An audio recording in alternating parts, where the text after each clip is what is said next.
on his thing. It should say 2025 first team All ACC tournament. What's wrong with that? It's his only accolade they put up there. Okay, that's probably the only one he had.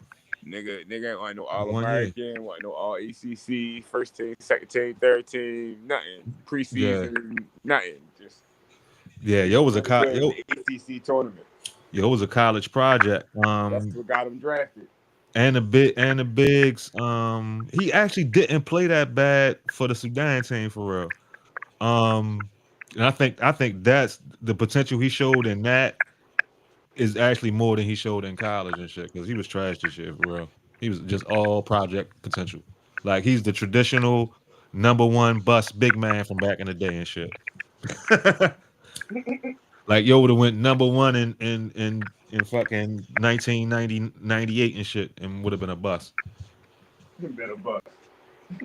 Yeah, that is the tradition He of. definitely could develop. Yeah. He in a perfect place to develop too, because he got to deal with a dog in practice, so he like in a perfect place to develop. And he made his coach. They got KD there too now. So G, what's up, my nigga? you know, Let me see. yeah, I What the fuck? mean, it's definitely a good look for him. I thought he was gonna go Derek Queen right there, because You Derek said- Queen could play the four. Him and Sagoon would be interchangeable. yeah, you can't have both. You can't have both of them on the floor at the same time. Defense, you getting cooked defensively.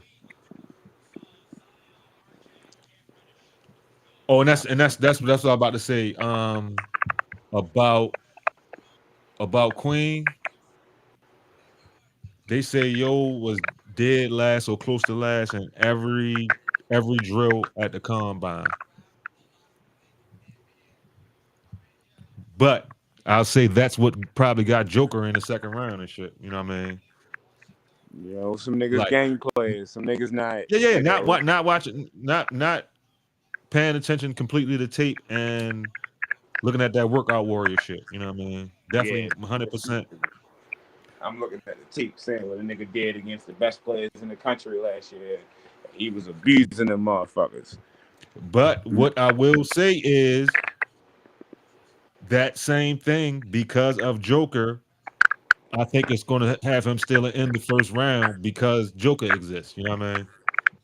His coach said if and it might be a hot take, might not be. His coach said if he was white and European, he would be the number one Uh huh. pick in the draft. Mind you, his coach a Oh, in white your man, opinion. old white man. His Oh, coach a in old your white man. opinion. All right. Yeah. Not white and American, no. No, they said if He he wouldn't be was the first. white and European, he'd be the number one pick in the draft. I think Cooper Flag still would have been the first pick, but I agree that he would have been more highly touted coming into this draft. They would have just been talking about his skills. Like his skills would have been number one, and they was like, "Oh, and he's slow and can't jump." But I agree that he would be touted more, but I don't think he would have been number one over Cooper Flag this year. You know, what you think Cooper Flag's ceiling is? I believe Cooper Flag's ceiling. Yeah, give me a player comp.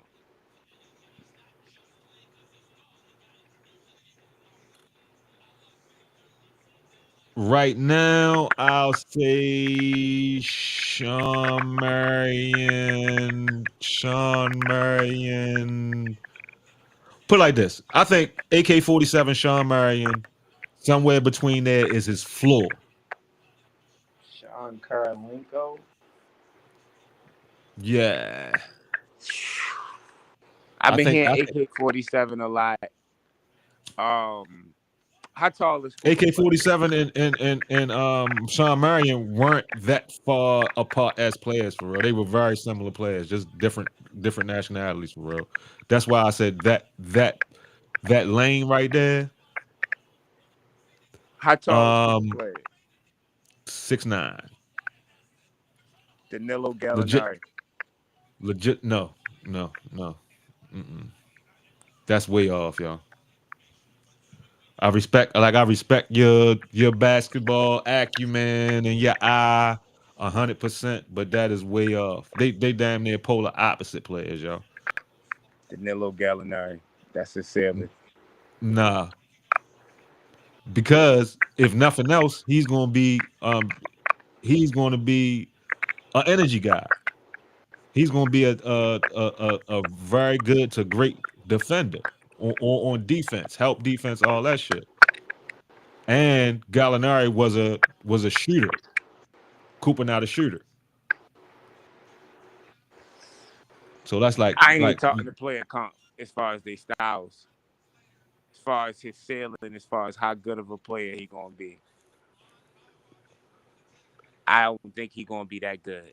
I think I, he's going I to think be. I think his ceiling higher than that. And both AK-47 and Sean Murray and in my eyes were better players than Gallinari. Mm, And I think that's his floor. I don't. I we gotta pull up the stats. Um, because I debate that Gallinari probably has comparable stats, if not better, than both of them.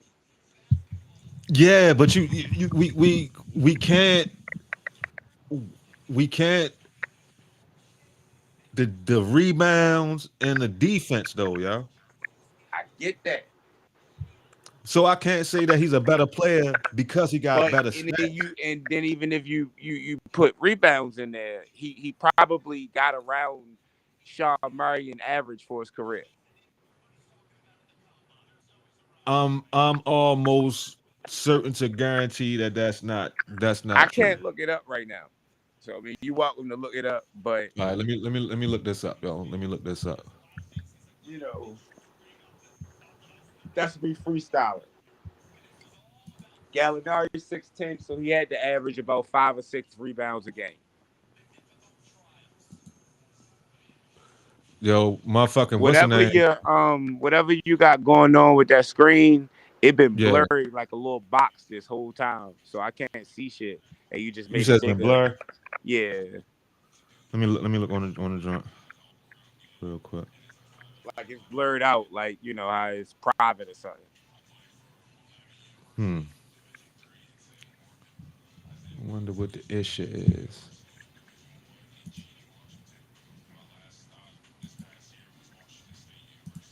Is it straight now?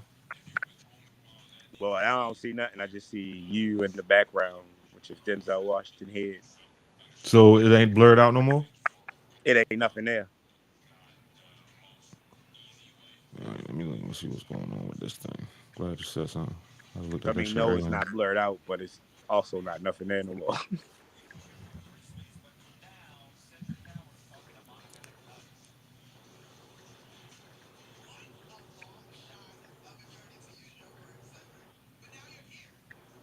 Am I there now? I can see myself on the screen.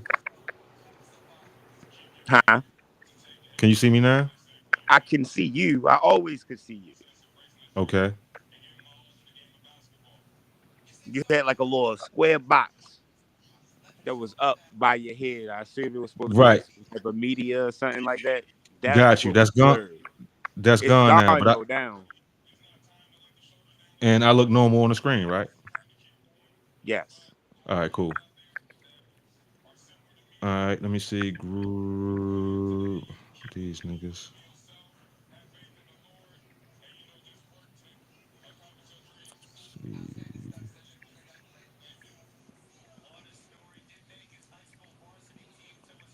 All right, sharing been done.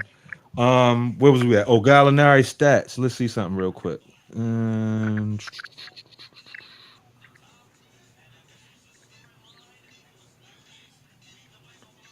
why ain't got your computer up, yo? You could have been looking at shit on that. Hmm. Why you don't got your Chromebook up? You could have been looking at shit on that. I ain't charged that shit yet. All right, let me see something. Where did Oh, well, I see it now. So Ace Bailey went five, so he still went top five. Trey jump. Why did they do that? The fuck, Wizards? Y'all could have just took Dark Queen. Huh? Huh?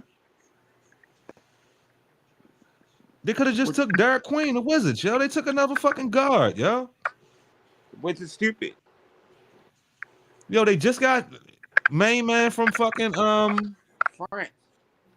no, Milwaukee. I'm talking about as far as guards. They just got main man from Milwaukee. Oh, CJ McCollum.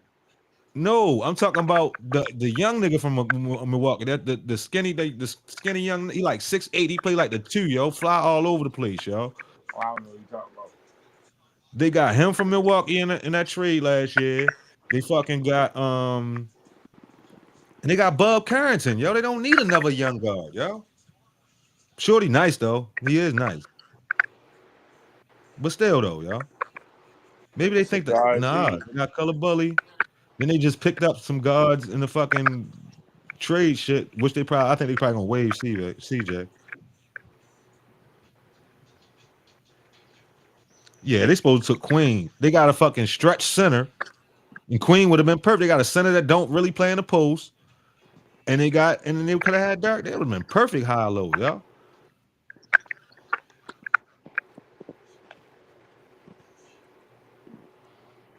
Wizards going Wizard. But they might think Shorty a super. They might think Shorty a superstar though. But Shorty from Texas, they might think he a superstar. And they might think he better than Bub and the other nigga. Wizards going Wizard. Gallinari average 4.7 rebounds for his career, but I'm gonna look at his highs. You know what I mean? Like his prime shit. The most he's ever averaged was 6 rebounds a game. That year he averaged damn near 20 though. All right, Sean Marion. 'Cause I know Sean Marion was like a damn near double double for a couple years. Yeah, different players. Sean Marion. I mean, he averaged 20. Oh damn, nah, he averaged damn near or 20 for like shit, like 7 years in a row, yo. He averaged 6.5 for his career, but he had years of 11 rebounds, 9.9, 9.5, 9.3, 11, 11, 9.8, 9 point. Nah, yo, it ain't even close on the rebound tip, yo. If you just go through their careers.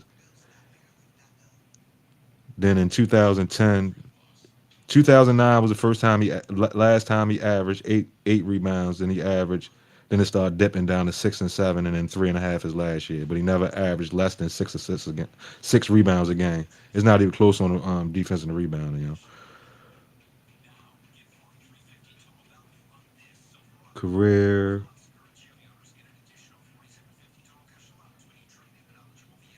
What's the fucking career average? Oh, yeah.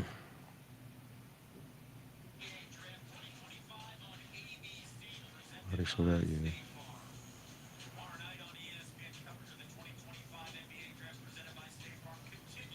Yeah, that Sean Marion is an excellent comp for him. Let me see, 15, 8, 7. So Sean Marion is 15 and 8.7 for his career, pretty much 15 and 9. And Gallinari is 15 and 4.7, so 15 and 5 for his career.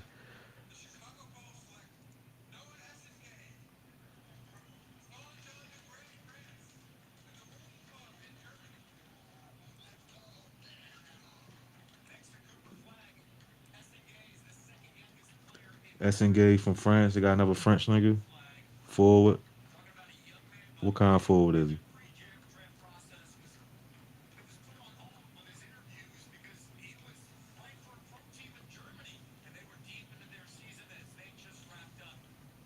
I don't remember this French dude for real.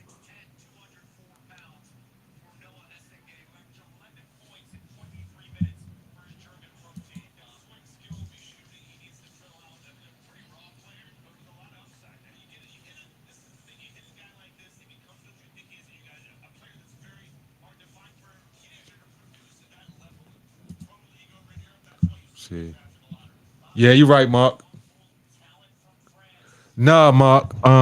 He asked me. Krev asked me who my comp for Cooper Flag, and I said somewhere between Andre Karolinko and Sean Marion is his floor, and Krev Krev compared Cooper to Gallinari, and I was kind of breaking down like the differences, and then we went into rebounds. So we went to Google to check the rebounds. The fact that Marion was a much better rebounder than Gallinari. So that's how we got on that.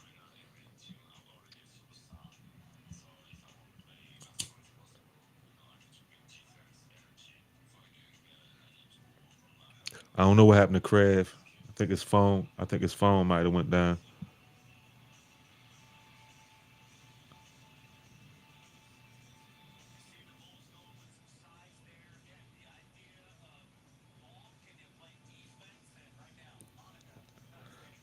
Noah Esengwe. So he went to the Bulls.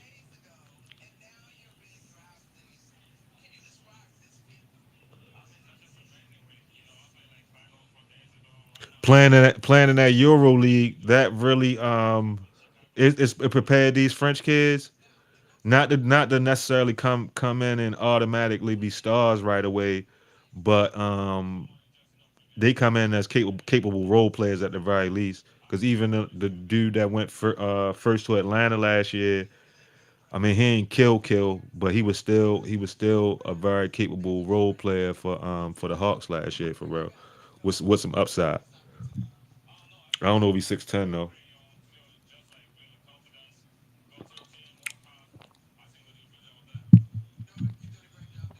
PJ Hexcomb to the Sixers. Con Knipple to Charlotte. I like Knipple.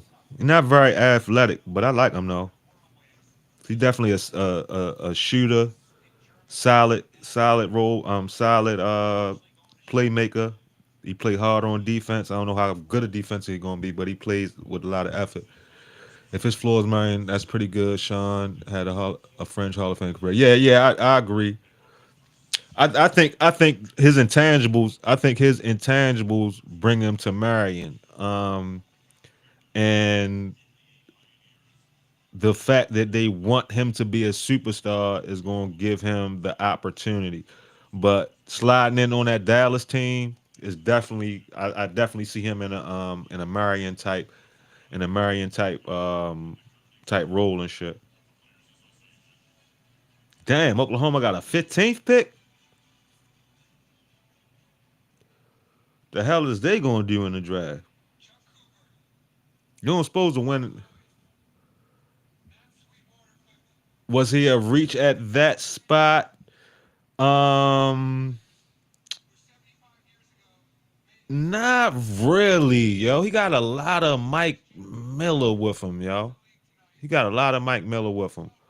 I don't think he's a reach because I think he's gonna be a starting role player at some point, very very soon. Like he got a mature game.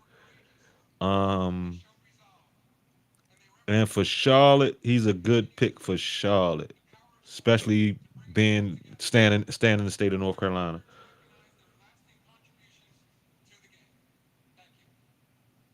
And he must have had a hell of a not necessarily combine, but like his workouts must have been really good.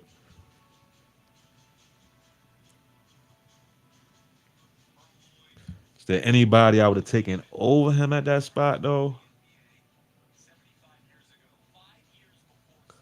I guess they saw redundancy in Ace Bailey, in Ace Bailey and Brandon Miller. Right, they didn't even run plays for Marion. He's put up 20. Yep, yep. And then when he got in that offense with that offense in Phoenix where they're not really running no plays for nobody. He really thrived in that.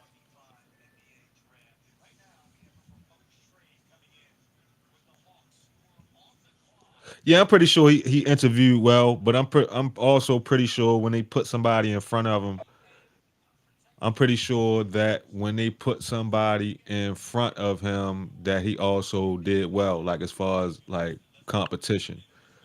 And honestly, I mean, he had a better freshman season than Ace Bailey. You know what I mean? He was more efficient. He actually did better in things that Ace Bailey is supposed to be great at for real. And he's 6'7". We talking about Dylan Hopper No, no, no. I was talking about Con Knipple. or Con Knipple? Yeah. Derek Queen just went to the Hawks. Damn.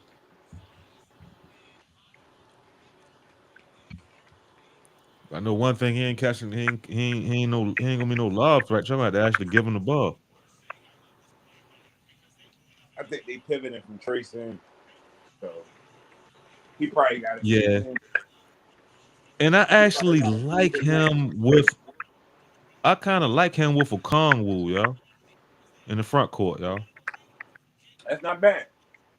Yeah, But a Kongwu can make up for some of his defensive deficiencies, and he's solid. He's solid on offense too, but they need to feed that young man though, y'all. He's not gonna be effective unless they actually give him the goddamn ball, run some offense for him, let him run some offense. I really hope they looking at him like that.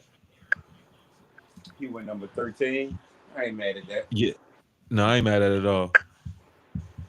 Yeah, against Bailey, Mark. I did you hear the stats, the Marion stats? No, what was it? Um, he averaged 6.5 for his career, but he had about like a 6 or 7 year stretch where he either averaged 9.7 rebounds or more for about a 6 or 7 year stretch. They're not even close to being comparable as rebounders for real. And they end up averaging about the same for their career, 15 for their career. But who averaged? Who was averaging more? You see how you just did what you did for his rebounds. Gallinari was putting up what was Marion putting up comparable points at the same time. Well, Marion had more years of scoring close to 20 points or more than Gallinari did.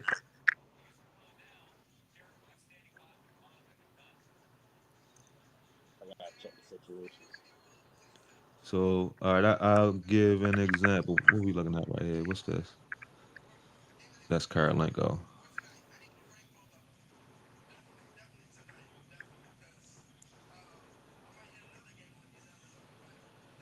All right, where I'm we looking at at? my Let me see. statistics. All right, Gallinari best years was between 2010 and 2021. Yeah, he actually had a real solid career. In 2021, he never his lowest scoring output between those years was 2015, 14, 15 in Denver, where he averaged 12.4 points between those years, and 11.7 in Atlanta that last year. During those years, he never averaged more than 6.1 rebounds a game. Okay. And what did he average assist wise and point wise? I mean, I just said during you talking about that year where he had his best rebounding year. Yeah. He averaged 19.8 points a game, 6.1 rebounds, and 2.6 assists a game. And then was Sean Marion best year? All right.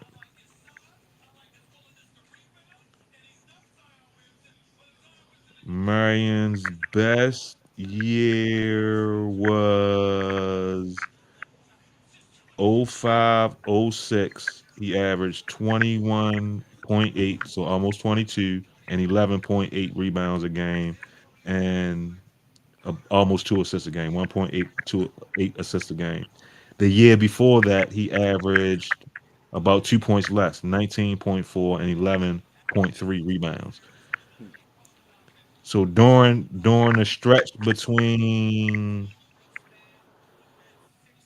I mean, really his rookie year wasn't that bad at 10 and 6, but between his second year, 2000 and 2001, his second year, he started a stretch of averaging. Well, let's say that year he averaged 17 and almost 11 that year. Then he went on a stretch where he touched almost a double double by no less than 9.5, 9.3 assists, and averaged his lowest average for the next 1, 2, 3, 4, 5, 6, 7, 8, 9, 10, 11, 12, 13.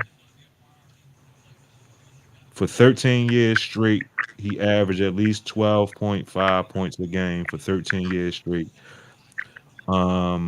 He started dipping under 8 rebounds a game in 2010 when he went to Dallas and shit. He averaged 12 and 6. Third pick, Carter Bryant. I ain't mad at that pick. They gonna be long as shit cards, Who's that? Let me see. Arizona. huh? No, I was trying to see where that was that he just went. They gonna be long as shit. What team was that he just went to? The Spurs, Okay. they definitely could use that.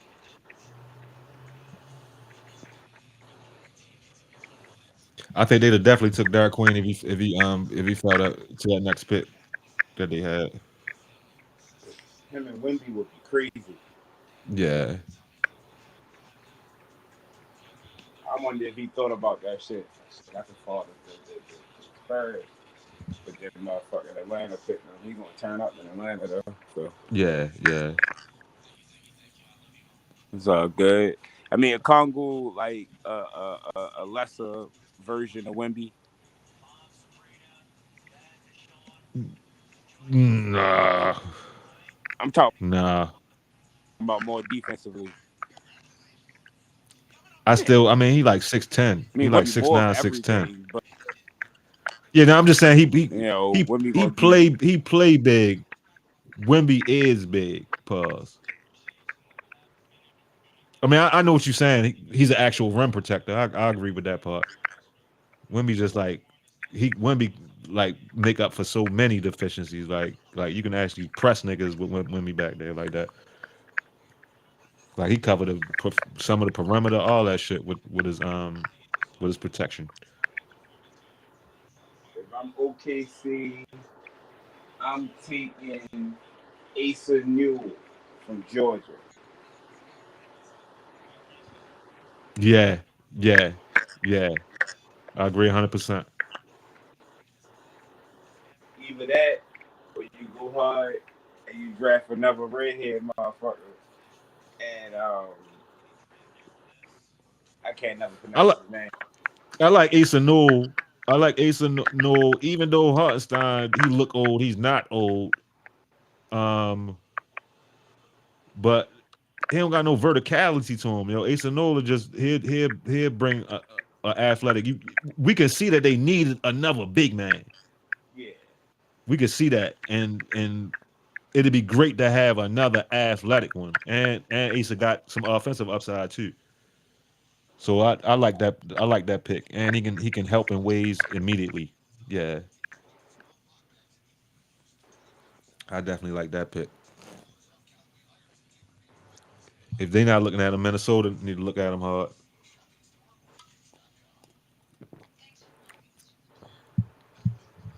Minnesota definitely need to take a look at him. Oh, Dylan Harper went to the Spurs. huh? Oh. Okay. Dylan Harper went to the Spurs. Yeah.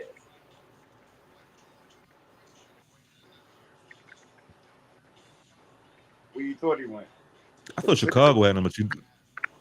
Uh, I thought Chicago had number two. So the Sixers had the Spurs had fucking number two. God dang it. That is ridiculous. So what's the name went to the Sixers. VJ Shorty from Edgecomb. Baylor. Yeah, Yeah. yeah. Yeah, VJ I Edgecomb. like that pick better than Ace Bailey for them, yo. I was team Ace Bailey going into the college season. I was even saying that he possibly could have been better than Cooper Flag, but he showed me no intangibles at all. They had two top five picks, and they won what 12 games. Like They ain't make the tournament. Let's put it like that. that's They ain't make the tournament. a real big indicator to me. Now Dylan Harper did a little bit more efficiently than Ace Bailey did, so I could see his game translating, like his floor higher. Yeah, But even with him, like going number two, and y'all missed the tournament again. I don't know exactly how many games they lost, but I know it was, it wasn't. No, they lost. I mean, they won, 12 to 15 games. Like that shit is sick. yeah. Ace is a bad shot taker. Oh, is he? All his whole highlight thing when they showed when he was getting drafted, it wasn't nothing but bad shots and dunks. And he really don't get by nobody. Like a nice nigga in college supposed to have times where you see them get rid of niggas and finish easy. I saw none of that out of his game. I mean, I saw a few of them, um, but not enough to where as though it would be like, yo, it's going to be a guaranteed bucket at the next level. Right. So I agree with that. And he's not 6'10". That was the whole thing going into the season for me. They had the nigga listed at 6'10". I mean, And he's he about closer six to eight, 6'9". I think they said he measured 6'7", 6'7" in his shoes. I Oh, mean that's six wicked. seven outside the shoes, so maybe 6'8" in shoes.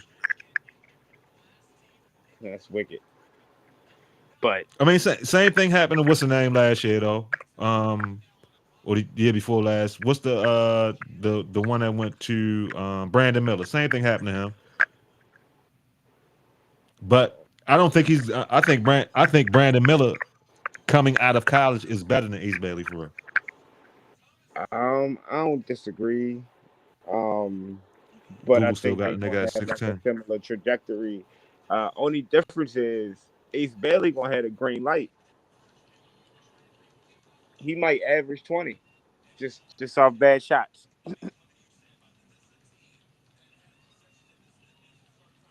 I can see Ace Bailey averaging 20 on that team because it ain't no scoring really coming from nowhere else. Where the fuck Google get this from? Ace Bailey may be the most versatile wing player in the country. What he does is pass the ball. He's an elite 6'10" passer. Really sees the floor and can make plays. Oh, this should say Scarlet Knights, yo. They picked They was capping. Silver from Georgetown. Same difference. A big man. He a little versatile. I mean, a little athletic. Now, the difference between Ace Bailey and this kid, right? He literally made Georgetown better. Right. That's as simple as I can put it. He Six made ten. he made Georgetown better. What are you about? 6'10", 6'11"? He don't look like he that tall. Yeah, he about 6'10", I think. I don't want to say not that tall. You know what I mean? Nigga, 6'10" is fucking huge, cars, but I know what maybe you you mean can for try a fucking NBA center. it. Like,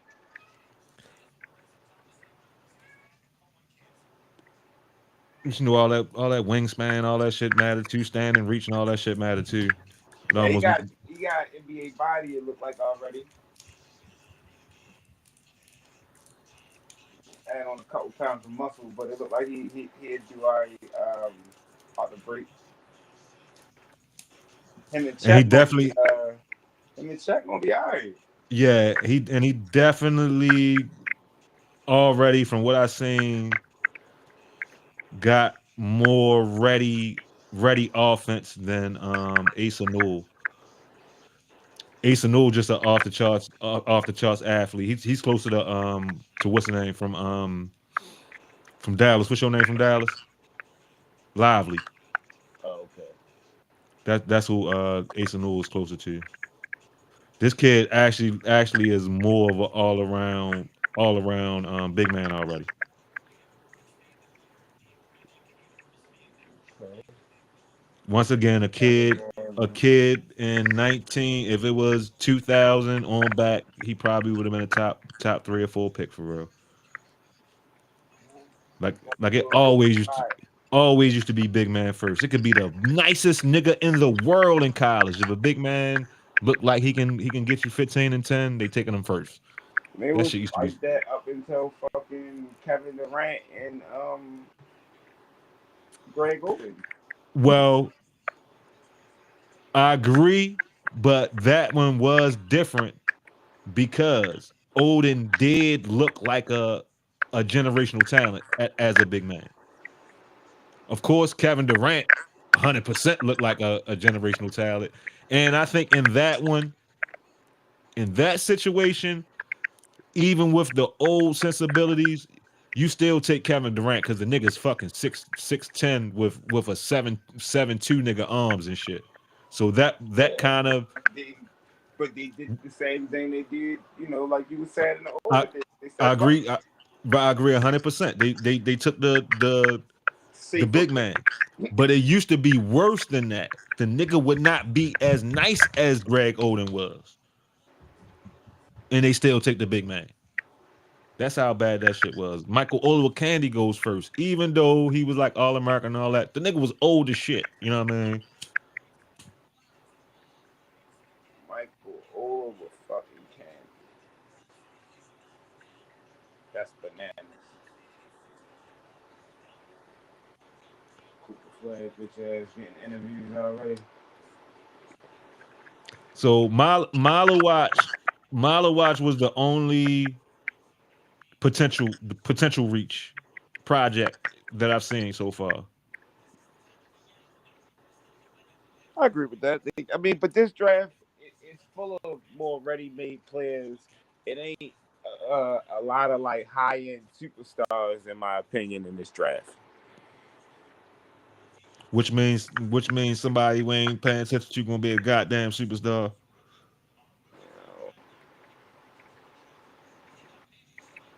You But usually, from what I seen from Mila Watch, I watched Duke this year, yo.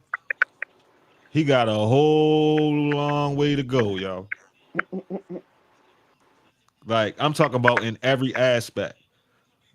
Like even rim protection, because he don't his IQ is bad. Like he really looked like he had more potential when he was playing with the damn Sudan team for real. But he looked trash in college. I ain't gonna lie, yo. I don't I know. want to say he ain't had no rebounds in the championship game. That's wicked. If you don't get no other stat in a basketball game, you better at least get one rebound. As a big man, If anything, you can hustle your way to a rebound, yo. yeah, that's true. Rebounds are 90% effort and 10% skill for real. Like you motherfucking, like you ain't hitting no Cedric shot. Howard, pick number You know, 16. you better be passing that bitch on the assist tip, or you better be grabbing boards and playing defense. I don't know Cedric Coward, the nigga that the Trailblazers picked for the Grizzlies. Who? Dude named Cedric Coward. I don't know who he is.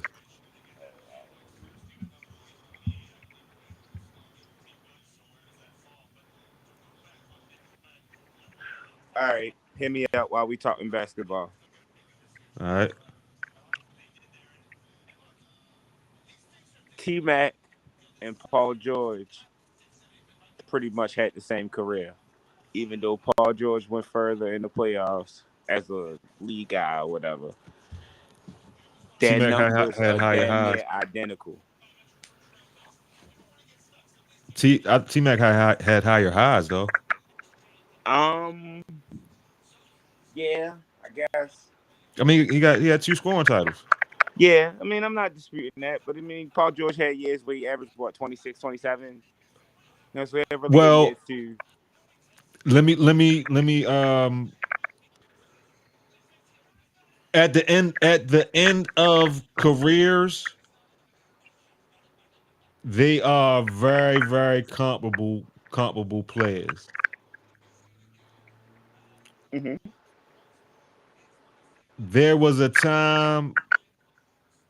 Was there any time where Paul George was disputable top three players in the league? Um, I will say there was a time where people would have debated it, whether it was true or not. There was a time where people would have debated it, probably from like Okay, China. Okay, what's that, 14, 15 to like 18. It would have been probably like a time where people would have debated it.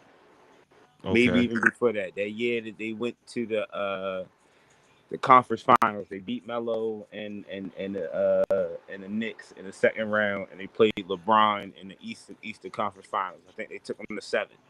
okay. I think it would have been.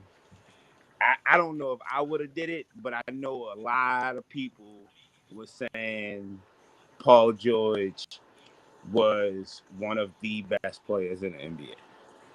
Okay. And I think I agree. And back then he was in a perfect position, pause, because he was a dark horse, one of the best players in the league. So he was in an underdog position at that time. Hmm. But once that was stamped, people start having expectations on him and shit. And then yeah, then he didn't hold up to him. All right. But back to the subject of the conversation. I'll say honestly, looking at the landscape at the end of their careers, because Paul George is actually ending his a little stronger than McGrady did. Um, Even though last year don't look like it. Um, they're comparable players at the end of the day, but Mhm. I don't think the basketball world, young niggas will, of course, but the basketball world will never look at Paul George being just as good as McGrady. Okay. I only bring it up because it's been McGrady been kind of like a hot topic conversation the last Right. couple days or whatever. Because he said if you give him Kobe Bryant teams, he probably would have Kobe Bryant rings, and I don't necessarily disagree with it. You feel me? Shit, I used to say Um, Vince Carter, yo. I think that Shaq almost chipped with Penny, and Yeah. McGrady is as nice as Penny was. McGrady was better than Penny at his peak. I don't disagree with it. Um, and it had to be the years that McGrady ain't break down in the playoffs or break down before the playoffs. Yeah, Um, he had them his fucking toothpick legs yeah. No, I agree that a healthy Tracy McGrady would have chipped out with definitely Shaq. with Shaq. I Absolutely, believe that Vince Carter would have chipped out with Shaq, yo. L.A. Like I Shaq. was Yeah, LA Shaq. I was saying it, I was literally saying it real time at the time because there was one point in time where it was who's better, Kobe or Vince at one point in time. Crazy. You know, It what? It wasn't crazy I at the I, time though. I get what you're saying, and listen, if it's one person, people always like try to pinpoint niggas like McGrady or Yao Ming for getting into the hall or whatever. Vince Carter is probably to me, and I don't know where he rated. Just to me, he's one of them niggas I never liked. He one of the most overrated basketball players I've ever seen. He was a highlight reel as far as dunking and a marginally good NBA player, I think. A nigga No, like Jerry y- Stackhouse, I'd take over Vince Carter. all right. The marginally good NBA player, you got to do some revisiting, yo. You got to do some revisiting. I'm sorry, yo, because that nigga was nice. Like he really was, ability wise, at a point the best player in the NBA. He was never the best player in the NBA. Ability. I said ability wise. I But said he was ability never. wise. But that's the point though. Like ability wise, J.R. Smith might have been one of the best players in the NBA. But he didn't apply it like Vince did though. I mean, Vince, what he had a couple years, like 2 3 years, where he averaged over 20. Like Nah, son. No, no, you're wrong. pull He it had up. about he had about 6 or 7 years where he averaged like 25, yo. I gotta see it. I don't remember it. I don't remember it. It wasn't memorable. He ain't do no winning. I know when he was in New Jersey, he was nice. Um, yeah. How long was he in New Jersey? Vince Carter. I don't know. We about to look it up now. No? Because as long as he was in New Jersey, that's probably the best he played. And I feel like Kid hyped him up or gassed him up because you know how Kid get down with niggas. Um, but yeah, that nigga is nothing but a dunk highlight reel.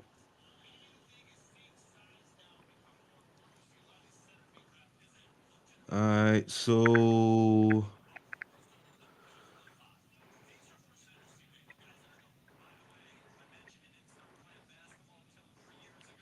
where the points at? Gameplay points. All right, points is the third one. So you got damn, I went backwards. The fuck? This nigga played a lot of years. I gotta look at a whole nother stat joint, y'all. Cause they ain't even have all the years on the front page. All right. Jamie Christmas, Vince. All right, 98, 99 is first year. So he came in as a rookie and averaged 18 and a half. Okay. Next year, 25.7. Year after that, 27.6. Year after that, 24.7. Then he dipped to 20, then to 22 and a half, then to 24 and a half. I guess this is last year in Toronto. He averaged 15, 16 points. Then when he went to New Jersey, he averaged 27 and a half, 24.2, 25.2, 21 and a half. And then he started dipping after that. That's when he started gradually going down. 20, 16, 14, 15, 13. All right. So you got 4 seasons I counted over 25. He got about 8 seasons over 20. So marginally good. I definitely was overstepping with that. But And up until not '09, that's 10 years right there. So that's not great. that's Not great. Not great. he won Roy. Not great. You got 16 MVP votes rookie year, 10 MVP votes his second year, and 11 MVP votes his third year. Like Oh 04, oh 05, he got 13. And he got like 13 votes. it's niggas that was Hold telling up. him better than Melo. 13, 2013, 2014, and 2017. He got six man of the year votes those years. So this is later in his career.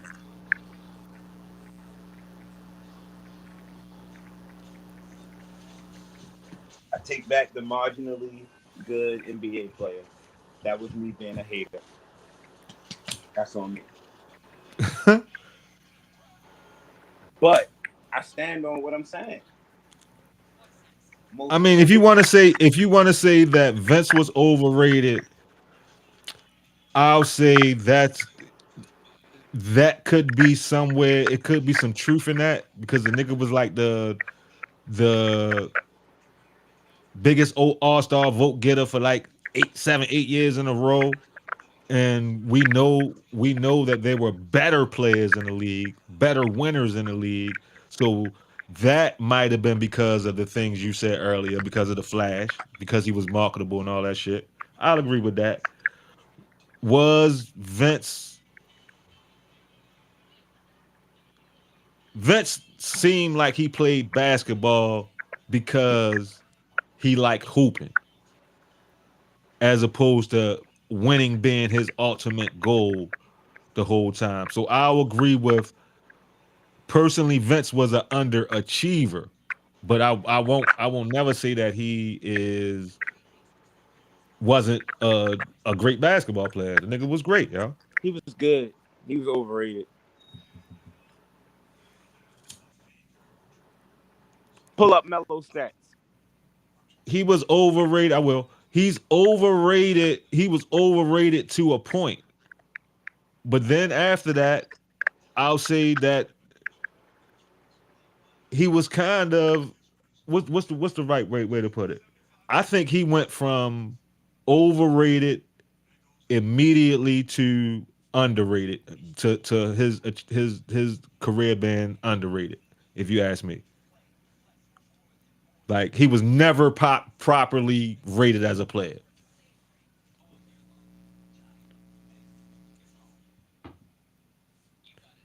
You see, Carmelo Anthony. No, but I'll definitely say Carmelo. Carmelo was a better NBA player. I'll say that because Melo was a above average to very good rebounder at one point in time.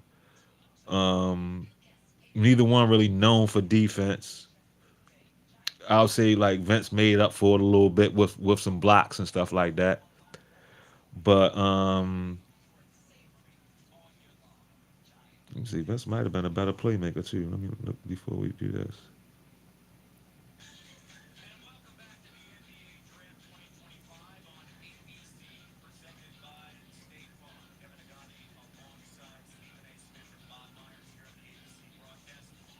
How many assists we got here?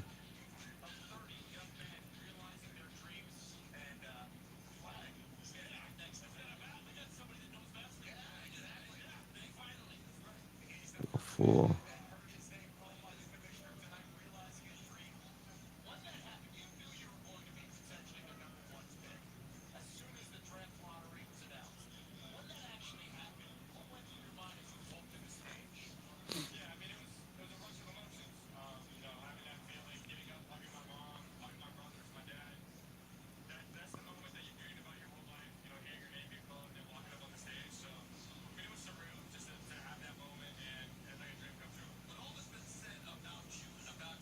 Melo definitely was a more consistent scorer for a longer period.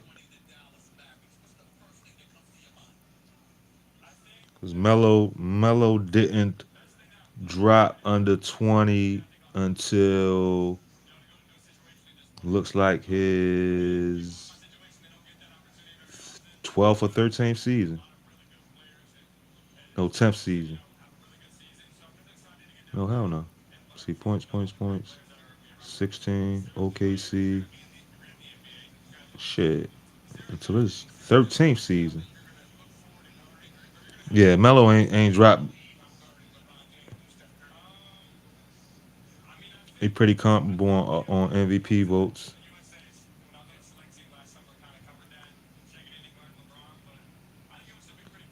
One, two, three, four, five, six. Six-time All NBA. Third MVP votings in 12, 13. Okay, Melo. Yeah, people try to take a lot. People try to take a lot away from Melo, but I think the guys that played against him and with him will have a different light to him than the general public. The general public has gotten pretty phony as opposed to basketball players. Because I know when I was coming up, and this could be a byproduct of Michael Jordan's reign.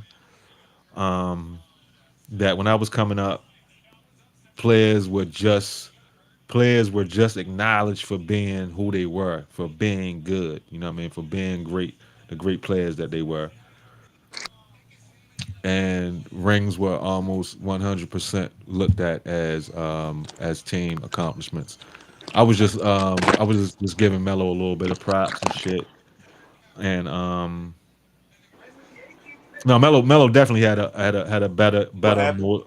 I'm back now. No, no, I was saying Melo definitely had a better career than Vince Carter. 100%.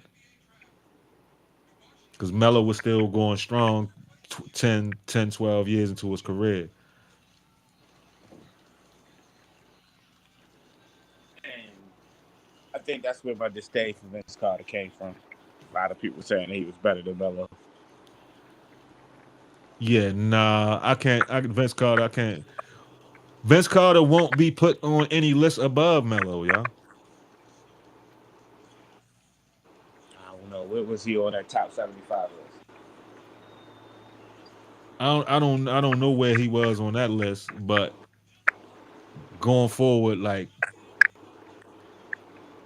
they, they probably consider Vince a shooting guard. He was listed as small forward plenty of times, but I don't see nowhere in the basketball universe saying that Vince Carter was better or had a better career than Carmelo Anthony.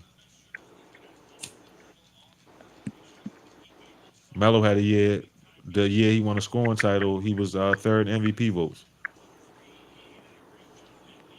and that was Man, over 10. And that was, I want to say, that was 10 years into his career, almost that was exactly like 9 years. 2012. It was not 9 years into his career, and he was still an All Star up till 16, 17. Which is why him being pushed out the league the way he was is crazy because he probably could still be a bench player in the NBA if he wanted to. I don't think he was trying to end his career as a bench player. They pushed. All right, if Melo wanted to end his career like Vince Carter did, I don't think it would be a problem. But that's not in Melo. If Melo had to sit on a bench and get garbage time like James Jones do, or even if he's like let's say like he's the let me see 1, 2, 3, 4, 5. Let's say like he's the eighth guy. Melo wouldn't be satisfied with that, y'all. Melo would just go podcast for all that shit and go watch his son play, y'all. It's gonna fuck his stats up. Like, nah, that ain't Melo. Vince Carter was just still enjoying being an NBA player. Melo don't want to be no NBA player. He want to stay Melo. I get that, but he still could have been a sixth, seventh man off the bench at this point. Don't think he wanted that, yo. You know, I get you. Now, that's the one thing you said that is mellow 100% is he was fucking up his scoring average. Right. Hey, he All worked all of hard. the big superstars is not going for that. None of them is going for that shit. Let LeBron dip below 20, yo. He's out of there, yo. You see, LeBron ain't gonna stay around the average 15. No, hell no. Only way he would do that if Bronny was a real starter and he was getting 20 a game.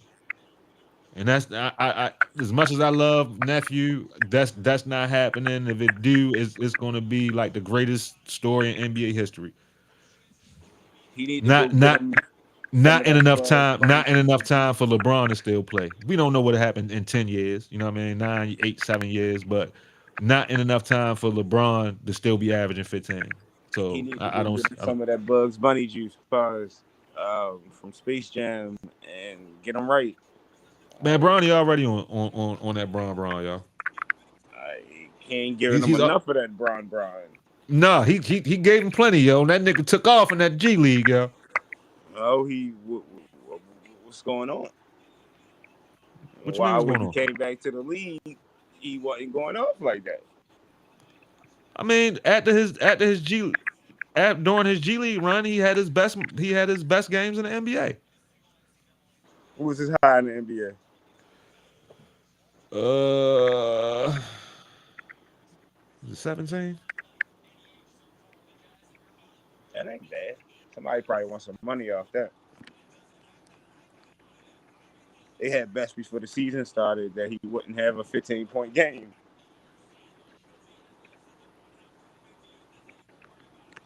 Ronnie James career high. Why is they putting yo? Come on, Google. They putting fucking G League. Talking about he got 90. He got 39 in the G League. 17. I got it right. That ain't bad though. That ain't bad. He just I gotta get some mean, consistency. yeah. I mean that also going to take. The Lakers was quote unquote in contention. You know what I mean? A lot of first round rookies don't get to play. Fuck the number third pick for that went to Houston ain't even get to play, yo. Like Bronny actually played more than he did. So I mean, of course he got to get consistency, but he got to earn consistent playing time.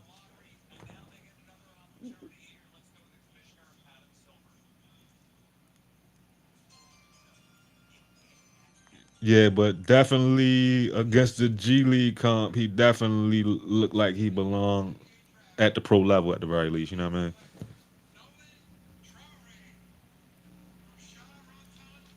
I do not like this nigga, yo. My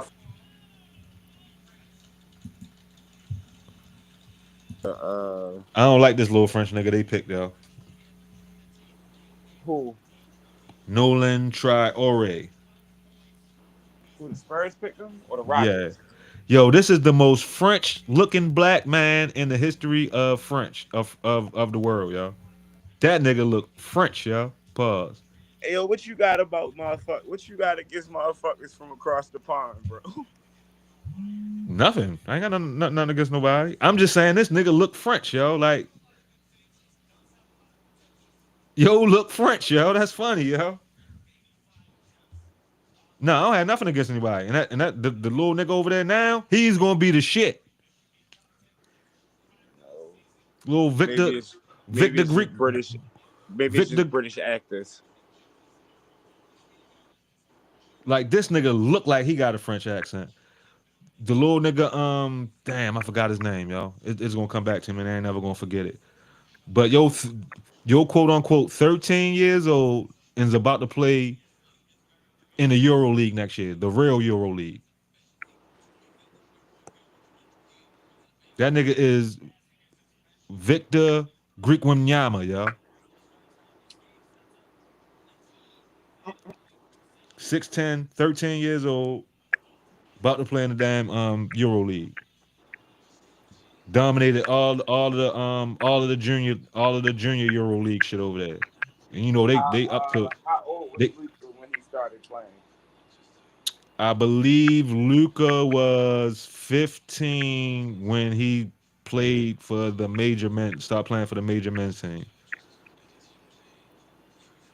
But Luca was a big guard. This nigga's fucking 6'10". You know what I mean?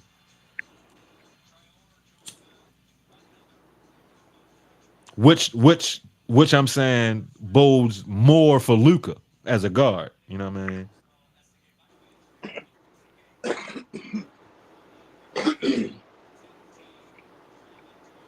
So you got three Frenchies this year. Pick eat bum ass niggas.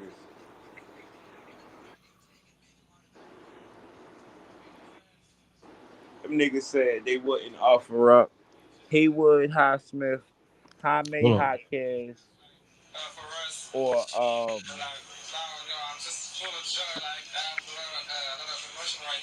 Yep, he talked just like he looked. Go ahead, my bad. he said they wouldn't trade a bunch of bum ass niggas for KD. You said the Heat wouldn't. Nope.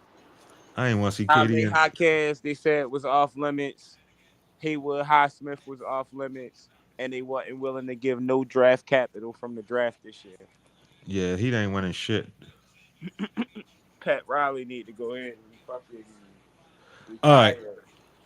heat culture is the quote unquote heat culture. That shit ain't getting them nowhere. Mm-mm. They had D Wade and Shaq with a loaded with a bunch of superstar role players, and they had fucking LeBron, D Wade, Wade and and Bosh. Bosh, yo. Then they had D Wade by himself for a little while. Then they transitioned and they lucked up with Jimmy Butler. Because if they ain't get Jimmy, they'd have been fucked. Pause. Yeah. So at the end of the day, that should still come down to the players, yo. Who the fuck y'all got? They need Because a with the nice players ass they got nigga. now, and no Jimmy Butler, the Heat don't sniff they don't sniff the motherfucking But you know what? That might be what they doing, yo.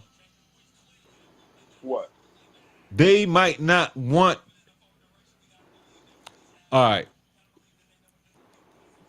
they are probably just going steady as she blows. Pause. Like whatever happens, and if we end up in the lottery at some point, it's not going to be because we tanking. Is go if we playing heat ball, and if we end up in the lottery, we gonna pick a player that we want to fit into what we do. Yeah, because the dudes they got on their team now They not a don't playoff exude. team. They don't exude heat culture neither. The shit that they talk about. Bam, not a fucking hard nosed player to me. Fucking Tyler Hero don't scream hard nosed player. Pause. Like that shit just I don't know. Like, they definitely not a playoff team. Who did they pick? Ace is still on the board. Uh,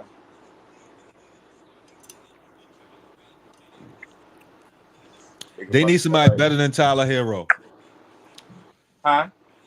He ain't gonna do nothing unless they got somebody better than Tyler Hero. Exactly. And Yeah, I mean it's supposed to be Andrew Wiggins, but that nigga he a 17 to 20 point nigga, and that's it. they don't have that killer in them. Like that second gear or that third gear that you need. He don't have that. Like he get up to two and then he just max out. Like If Wiggins had at least what's your man that went to Toronto from New York, left-handed yo. RJ Bird. If he had RJ Barrett, because I wanted to compare him to another Canadian. If he had RJ Barrett's mentality, he would have been who he was supposed to be. I could agree with that. Oh, that is the most heat pick in the world. They picked a big white dude from Illinois. I can't pronounce his name. Nah, he a point guard, yo. He a guy? He's a point guard. Yeah. thought that nigga was a center. Nope. He a point guard. All this time, I thought I was looking at C.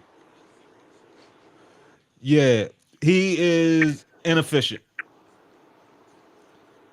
He's a good playmaker, but he's inefficient.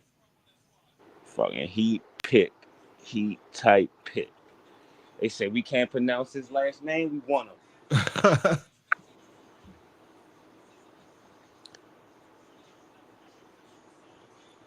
I That's the wonder weakest if he motherfucker in the league. plays with Jovic Jakanionis. That's Lithuanian, probably.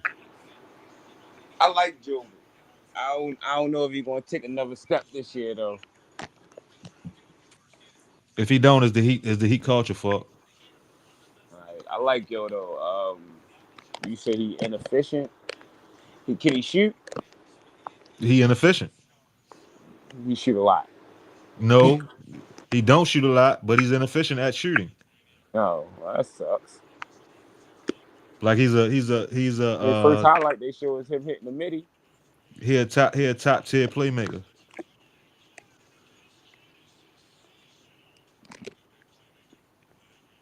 He said he got nice form. He got a good feel for the game. Yeah. No, he got a nice shot. I'm just They saying he said was. he growing to being a shooter. That's what they saying.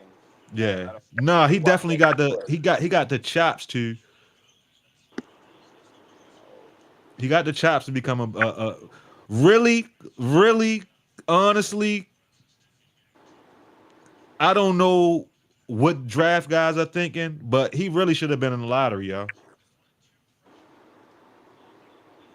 He really should How have you been in the say his lottery. last name? Jukinosius.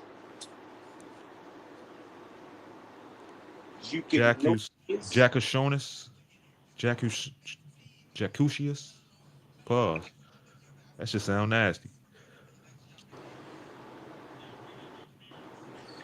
Oh yeah, my shit right. Yeah, I'll be back in a couple minutes.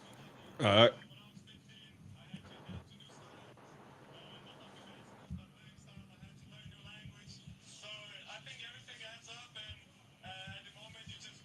Actually, I can feed this.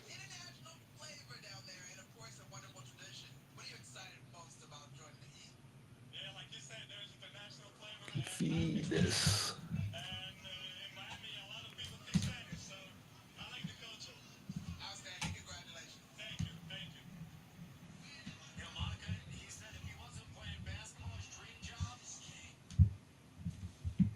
Oh, he's going to have a great time in South Florida. Some of the lasting images and moments tonight so far in Brooklyn as dreams come I true. think the Heat try to pick people they don't think gonna have too much fun in Miami.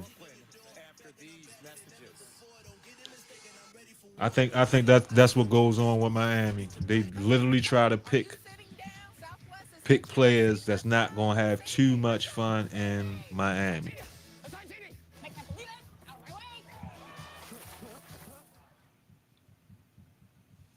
Yeah, I really wanted to get into this top 75 R&B list. Let me look that shit up anyway.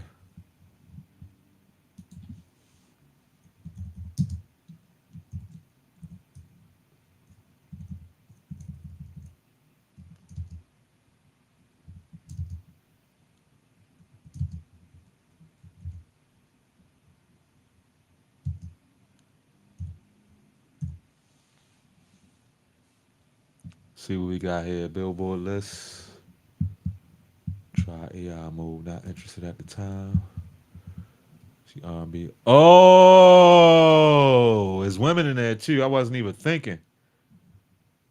So how the hell R. Kelly gonna be in the top five then? He's not in the top five. I had people arguing that R. Kelly was top five. Oh no, I ain't even think about the women. Oh, okay,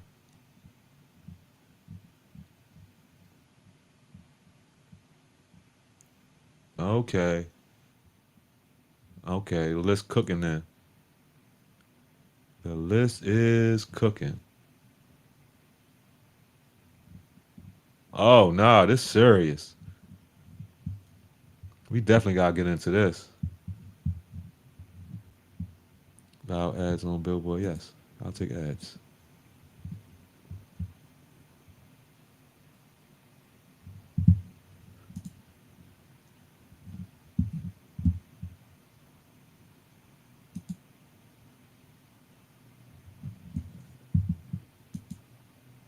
Okay. Ruth Brown. I'm not familiar with her. What Ruth Brown sing? Okay. Okay. Atlantic Records known house. Okay, the house that Atlantic Records is the house that Ruth Brown built. Okay. Okay, Ruth. Yeah, this gonna be interesting. I'm ready to get into that, Paul.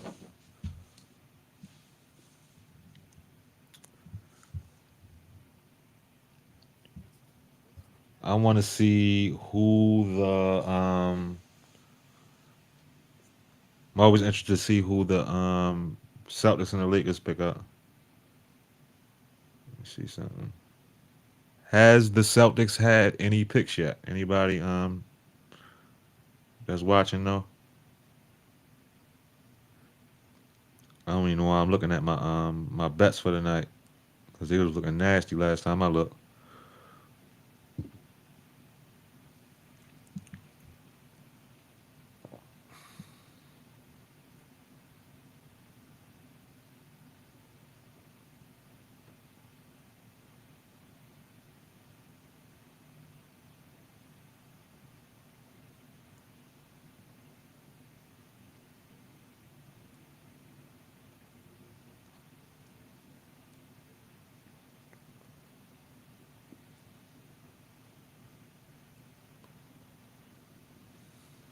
All right, we bike. Cooper to the main stage with the AT&T flagship experience. Great to have the #1 pick with us earlier tonight. That young man knows how to style right there with the look. Cooper Flag, everybody you talk to says something positive about this Can y'all young hear man, what's coming through? 18-year-old, #1 pick in the 2025 draft going Okay. to Dallas. Hey, the pick is in, and it's #1 pick with us earlier tonight. That young man knows how to...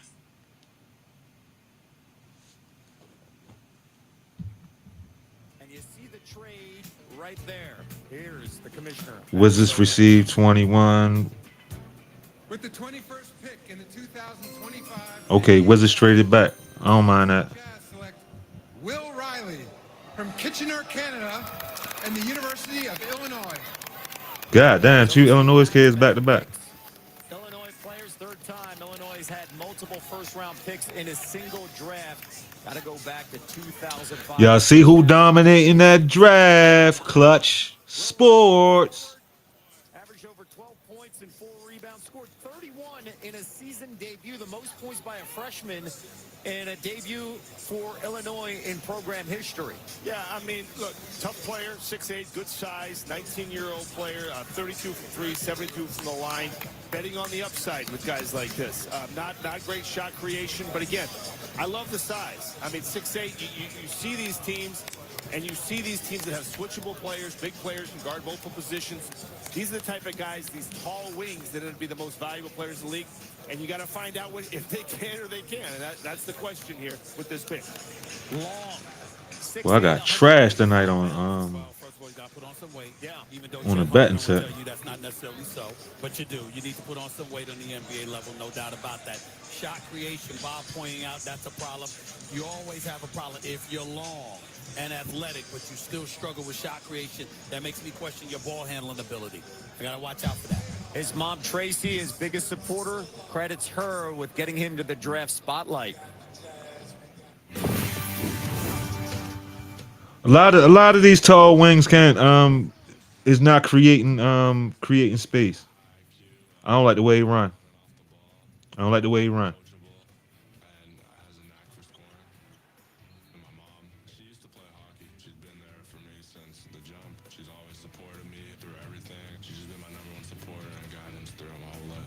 Nowhere close tonight. God damn.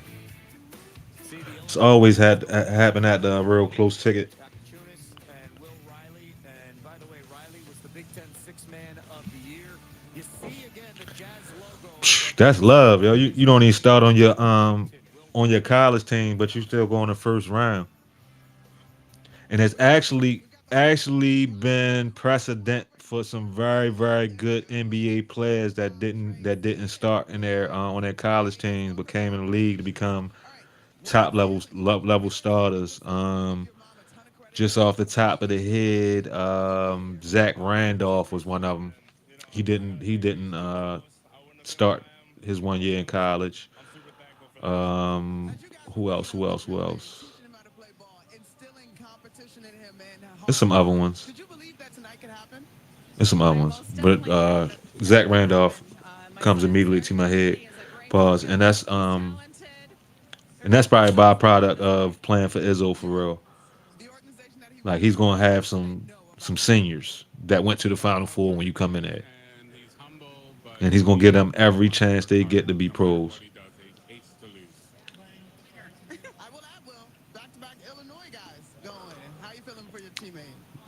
Damn, how they get 6'9" out of that? I mean, Dad got some real height on him. I guess he about 6'3", and if he's 6'3", Mama probably about 5'7", so she might got a 6'5" daddy. You can get 6'8" out of that.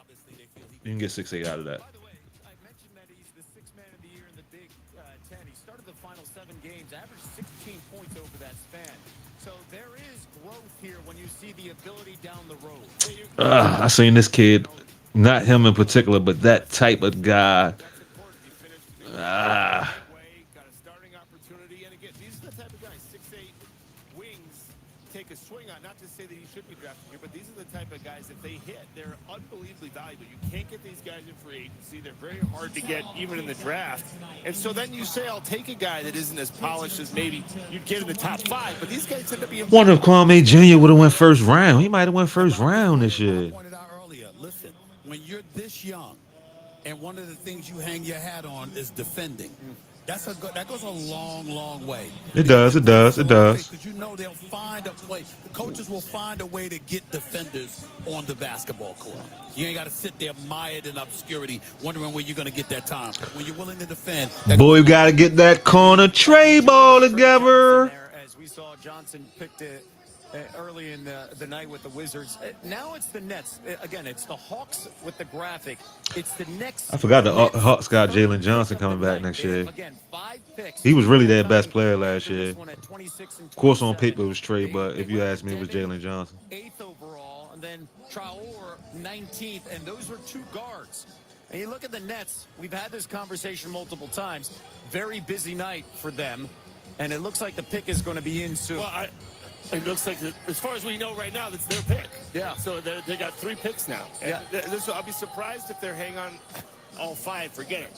I imagine they've taken a lot of calls on these picks. They probably want to move this pick, but you still got to be prepared. If you don't get good offers, they're going to end up drafting right here, it seems like. by the way, I just don't know, just a little TV tip.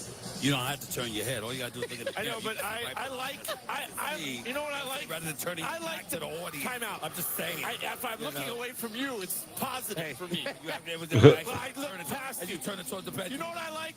I like the pageantry of the draft. I like boy. to see it there. I Bob, can see it here. Can you I like give him a GM tip if he gave you a TV tip? Can you give He'd have no shot, Kevin. He has no shot. There's so many things that would have to be corrected. We don't have time. That's not the We do reason I not would have no time. shot. That's not the reason I would have no shot. I would have no shot because a whole bunch of people I've been talking about all of these years. I mean, they wouldn't make They any would deals never with me. want to come They to would your never team. want to do anything. Right. They would never do anything. They wouldn't pick up the I would phone. have to build through the draft only. I couldn't do anything. That's why. That's why. But it's okay. They would never come work out for your teams Okay. either. You have I'll no pick shot. the job I wanted. I'm good. I'm good. I'm good. All right, we'll see how this plays out. Bob, I got to be point blank here. Did you ever have multiple No. picks in a round, let alone 5? One year I had 5 picks in the first round. Did you really have Boy, if I can't build no team off of that, nobody has 5 picks in the first round. you're fired. Oh, you're right. Harrison Barnes, good player. Festus is elite. Draymond Green was in that. Okay. He was 35. He was second round pick. That's right. Yeah, so those three guys helped us win a championship. Second round They picks helped matter. us. Second round picks do matter. That's all I'm saying. I don't know what you're asking. I never had five. Nobody has five. Nobody. It's unheard of, right? It's something that we have not experienced. But the Nets right now are on the clock, and it looks like that the pick is about to be in as we take a look at what they've done tonight. They go with Demon, the BYU point Said guard. Derek Queen got traded to New Orleans. 6'9", great type of passer, the ability to open things up for that offense. And here comes the commissioner, Adam Silver.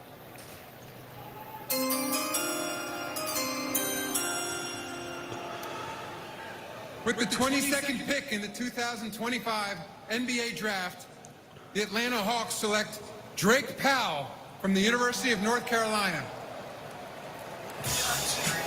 The freshman, 6'5", 200 pounds, 19-year-old, one of 4 ACC freshmen to shoot 45% from the floor, 35% from three, along with a couple guys that we all know, Cooper Flagg, Con Knipple, and teammate Ian Jackson.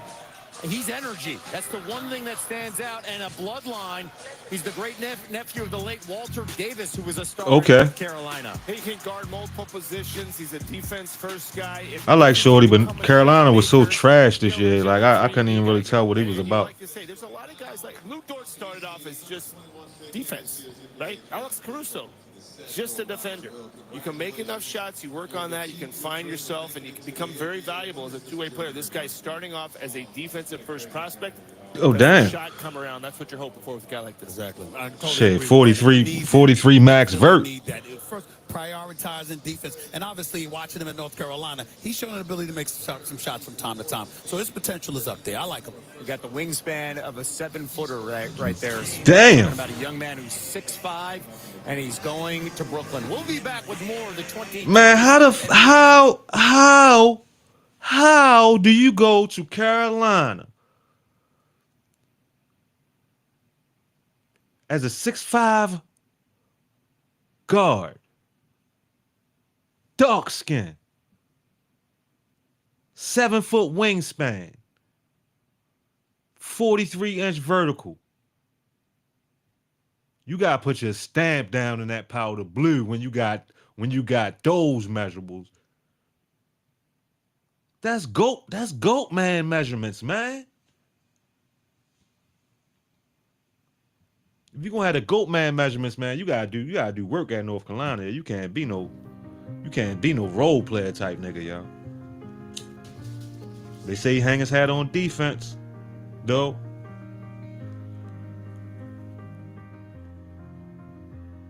I might have been tempted to stay another year if I was him.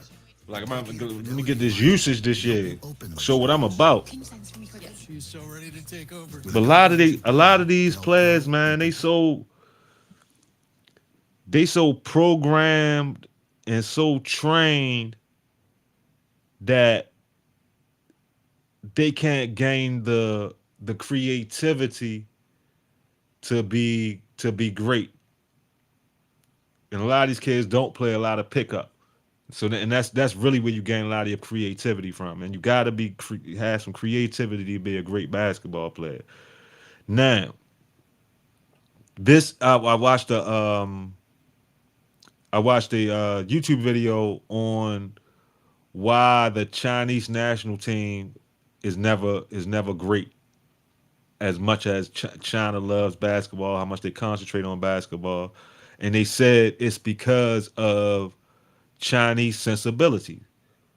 Like, they are more about order and fundamentals, but the Chinese people themselves don't grow up to be independent thinkers. And to be a great basketball player, you had to play within a strict team structure, but to be great, you got to know when to break that structure. And that's not inside of the Chinese sensibility to break structure. So that's why it's hard for them to develop great basketball players. They say it's changing the way they looking at the game, but that's pretty much why they haven't really been great at basketball, is because of lack of creativity within the players. Like they run the plays. The play don't work, reset.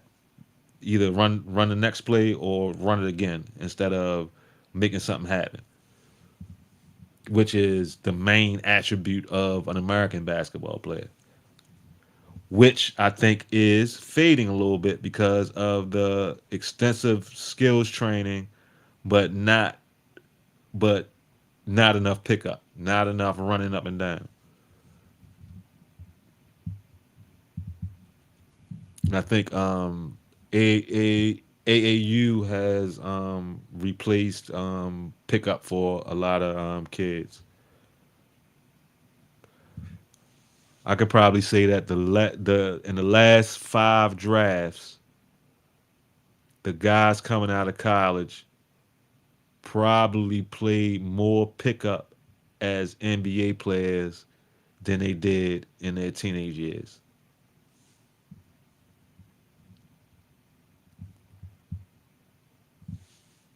Here from Brooklyn Barclays Center. We've got trades that come in, and a reminder here, right now it looks like the Pelicans are on the clock, but this pick is now going to be made at 23 by the Hawks as part of the Derek Queen trade. Derek Queen going to New Orleans. The Hawks receive. They don't got nobody that plays in the post. Zion don't play in the post. 2026 first round pick. So Joe Dumars and his fingerprints all over the Pelicans made some pretty good moves. with some of the moves that they've made so far. Derek Queen, they picked up Jordan Poole. So the Hawks right now will get this pick. while They went unprotected. Pelicans logo. We tried That's to figure interesting. this out. There's a lot of things going on. Yeah, I mean, earlier tonight we were talking about Walter Clayton paired up with Jeremiah. Because is the Pelicans going to be a playoff team? Walter Clayton is with Utah. He's going to be paired up with Ace Bailey because that pick was made earlier tonight. Yeah, clicks flying around everywhere. I would be a little afraid to trade my first round pick for next year with AJ DeBounce coming out. We have another trade to announce. As part of a deal to be finalized later, the Washington Wizards are trading to the Utah Jazz the draft rights to Walter Clayton Jr., the 18th pick, and the Jazz are trading to the Wizards the draft rights to Will Riley, the 21st pick. And with the 23rd pick For what? in the What else? 2025 NBA draft, the New Orleans Pelicans select Asen Newell from the University of Georgia. You see the celebration. 6'9", 234 pounds out of Georgia, the 19-year-old. Second Georgia freshman draft. Played a full. First round, and this pick is going to Atlanta. Yeah, I think so he stays local. Yeah, I think we can assume any player that's picked, whatever team is next to him, is not exactly where they're going. Oh shit, he just went to Atlanta. It's more surprising when a player actually goes to the team logo that is next to the number that they're picked. But For anybody wondering why, it's because of the league year. All this stuff will be complete next month. That's right. The new That's league right. year. I understand why they leagued up. But They big athletic down in Atlanta. this guy is a motor. He's a 4-5, good energy. They big athletic. Asen Newell, Okongwu, Jalen Johnson. Because the size and the energy. I forget the guard name that played defense. Can he become a stretch 4-5? Is he a 5? Is he a 4? But a lot of people like this guy. A lot of people had him in the top 20 for the fact that you notice him when he's on the floor. Why he dropped so low? Elite at this point, 29% from 3, but he does a lot of really good things, Kevin. Size and energy. I like him better than the African than Malawak for real, as far as bigs. Versatility is the word that I would add as well, Bob. You want to be able to be somebody that could play. Wonder if anybody gonna draft main man from Auburn. You want somebody that's interchangeable in that regard. Big left hand, slow nigga. Path to the NBA paved by help from his older brother and teammate Jaden. See, he played at Mount intense Vernon. competition against each other helped him prepare for this next God damn, that team was stacked. Did Liam McNeely come out? I'm extremely versatile. I can guard multiple positions and I can space the floor with Hold my up, did Liam and McNeely come out? Me and my brother Jaden are two extremely competitive guys. We butt heads a lot, and when we play 1v1, we eventually had to stop for a little bit because, we're always just butting heads. He's my superhero. I love him to death. He was a trailblazer of our family. Always took the first punch for me and made my path easier. You see the love there, older brother. Jaden, 6'8", redshirt sophomore, walk-on the Georgia team. That connection with work. Hold up. So nobody draft McNeely? Now the Georgia product is on his way to Atlanta. And let's go to Monica. Congratulations, Asa. Now, you described your brother as your superhero. Tonight, He was selected for the family embraced. How special is it for you to have the folks that recorded your first dunk in 8th grade here That's tonight crazy. on draft night? It's amazing. You know, I'm just. I just knew that he would at least go in the top. Liam McNeely would at least go in the top 15, 20. Now, Jaden, I'm also an older sibling, and he said that you took a lot of blows and blazed the trail.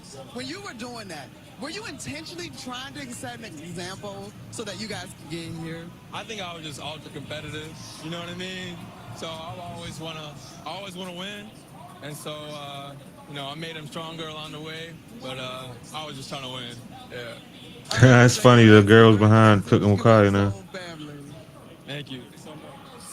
Monica, thank you. All she had to do was drop her boyfriend. Plays such a role. And now the chick's behind her. As well with Cooper Flagg, who was a teammate of Aces. Hey, how about this? This Montbird squad? Not bad. That academy had some dudes. Cooper Flagg, Right, they was stacked. Liam McNeely out of UConn. Expected to hear his name tonight. And Asa was not a McDonald's All-American due to a rule because 3 players max from one team, and he was the odd man out. That's too bad. That's unbelievable. That's a heck of a high school. Prep team, too. We won't go high school. We'll say sorry. prep team. Okay. Well, because obviously a prep school, because I think a lot of high school teams get a little upset when you talk about that. I apologize. Prep team. Very good. Whatever it was, that's a heck of a team right there. And that guy's probably going in the first round, too. He could have been drafted already, McNeely. So I don't. I would have already drafted Liam McNeely already. Because he can light it up, and he's a pretty good playmaker.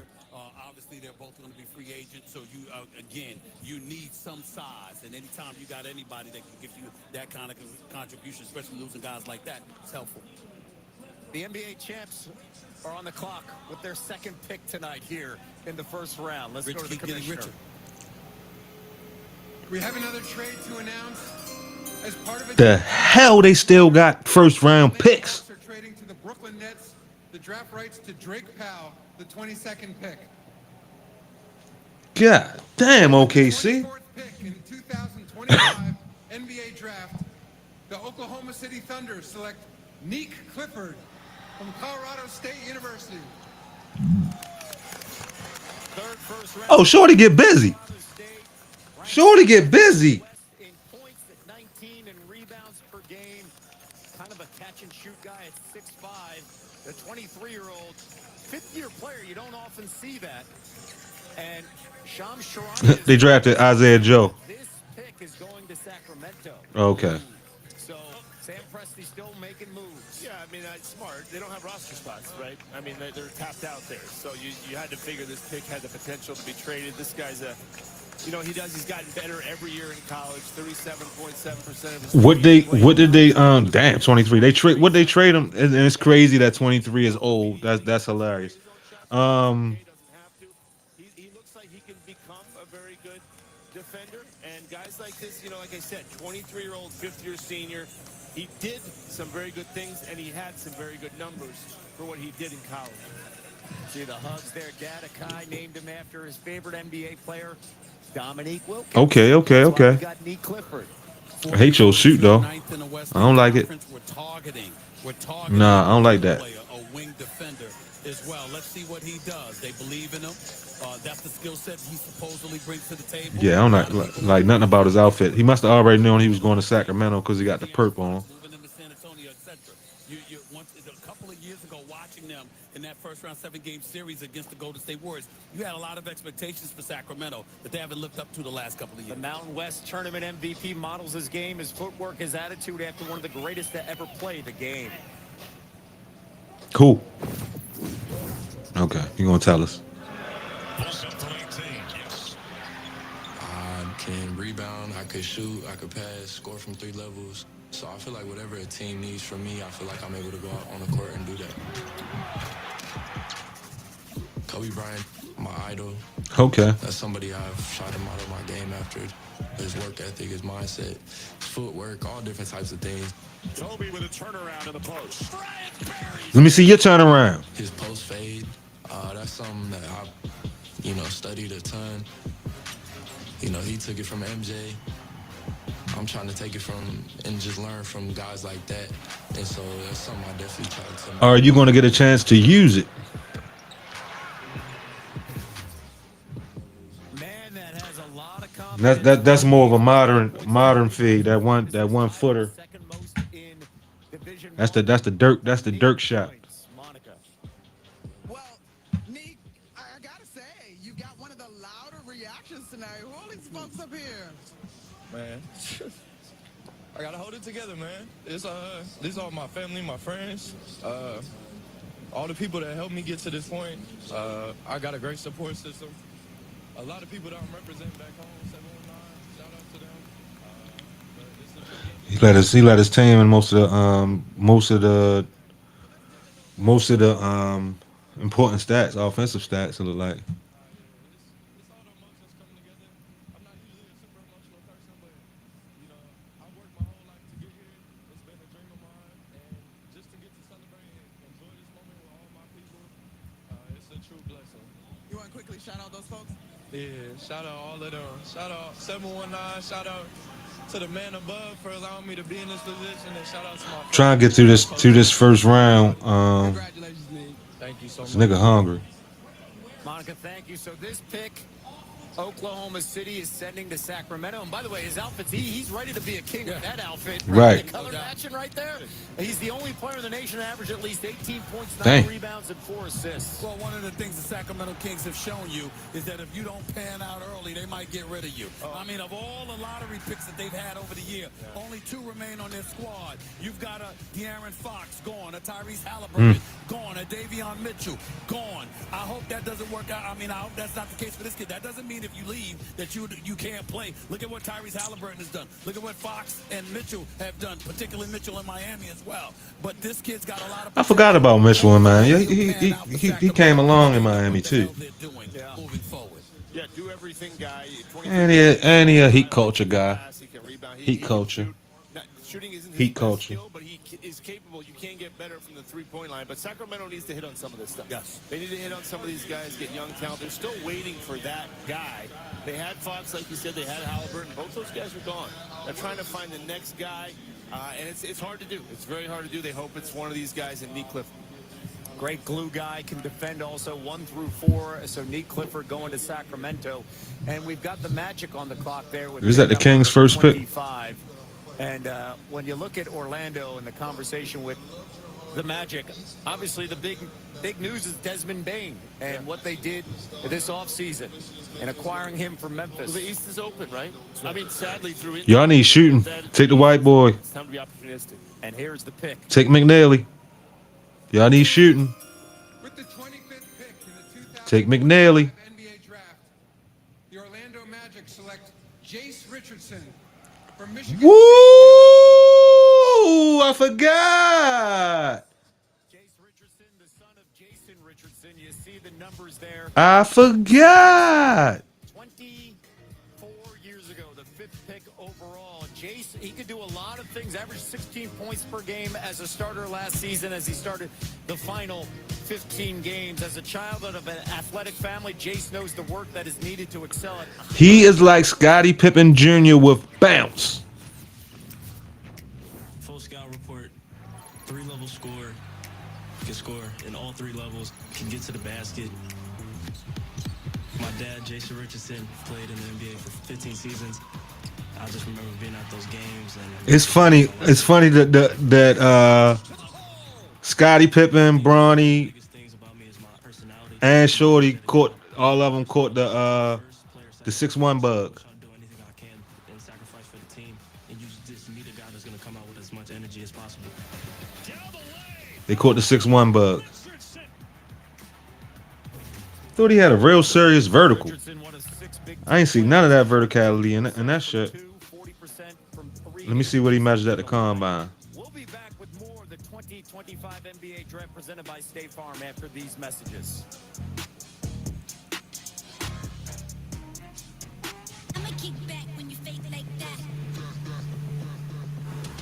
Let me see. Anywhere close to 40 is always good. He ain't get popped by hops, but anywhere close to 40 is good. At he 38 at 38.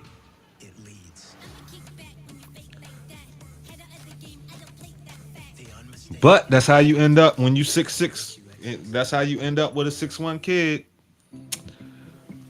You have a kid by a chick under about 5'7", 5'8". If you want your kid to be tall, you better get a tall woman.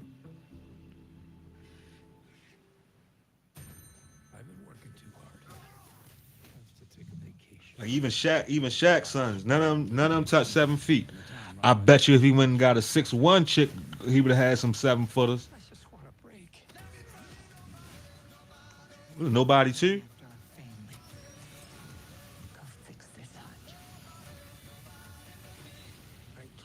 First one was fire. Anybody seen the movie Nobody? That shit was fire.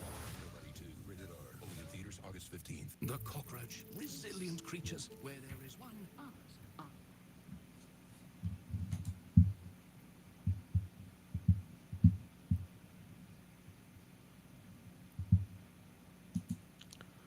Where we at? Number 26. How many teams in the NBA? 28? 30?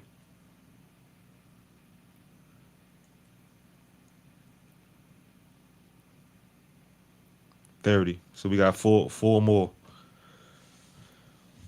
We got 4 more. Lakers ain't had no draft picks this year. It look like. Who got the Lakers picks? I got eyes red and I ain't even smoke no grass. It's crazy.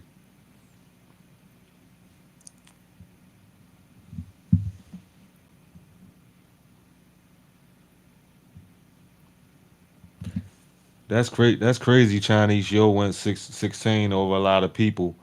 And that was definitely a political pick. They wouldn't dare say that on the show, but that is definitely a political pick. At this point, you probably have to keep a Chinese player in the league.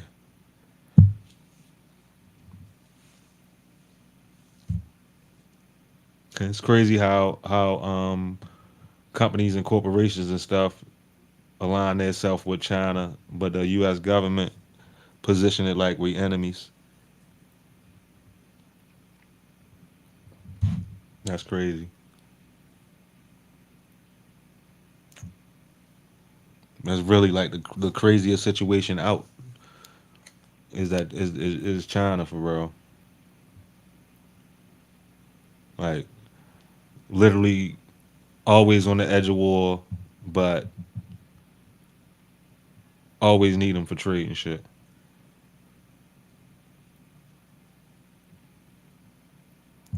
That's really who we don't want no beef yakking me with as the U.S. for real. I don't want to mess with neither one of the Asians, North Korea or China.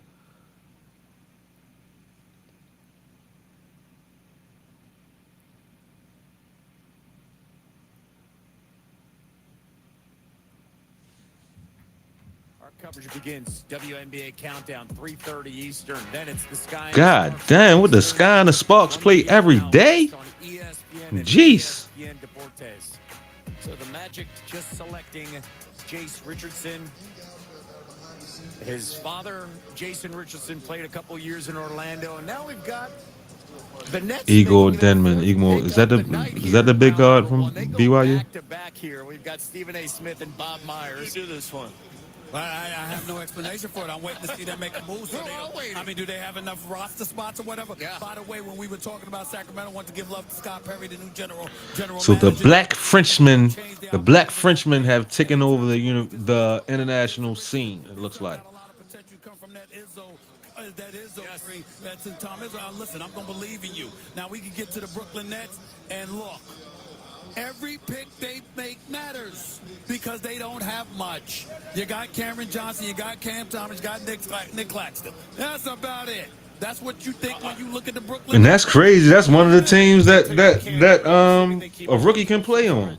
As far as we know, they've kept the three. As far as we know, yes. So far. I suppose now if you're keeping these, I take some big swings. I take some big swings on big upside guys because at this point you might get there are players that are drafted in this range that become very. Desmond Bain, a guy we just talked about, he was drafted in this range. Jimmy Butler was drafted in this range late first. I had a guy, Jordan. That's funny. Drafted in this range. Both of them literally because of measurables, because they got short arms. Guys, but when you're drafting this many players, take a shot at a guy, right? Don't take the safe guy, right? Because you got 5 swings now, and the hope is that 2 of these guys become very good. That'd be great. Okay, so we got the commissioner coming your way. Back-to-back picks for the Nets, at least that we know these will be their picks. Here's their 4th one of the night.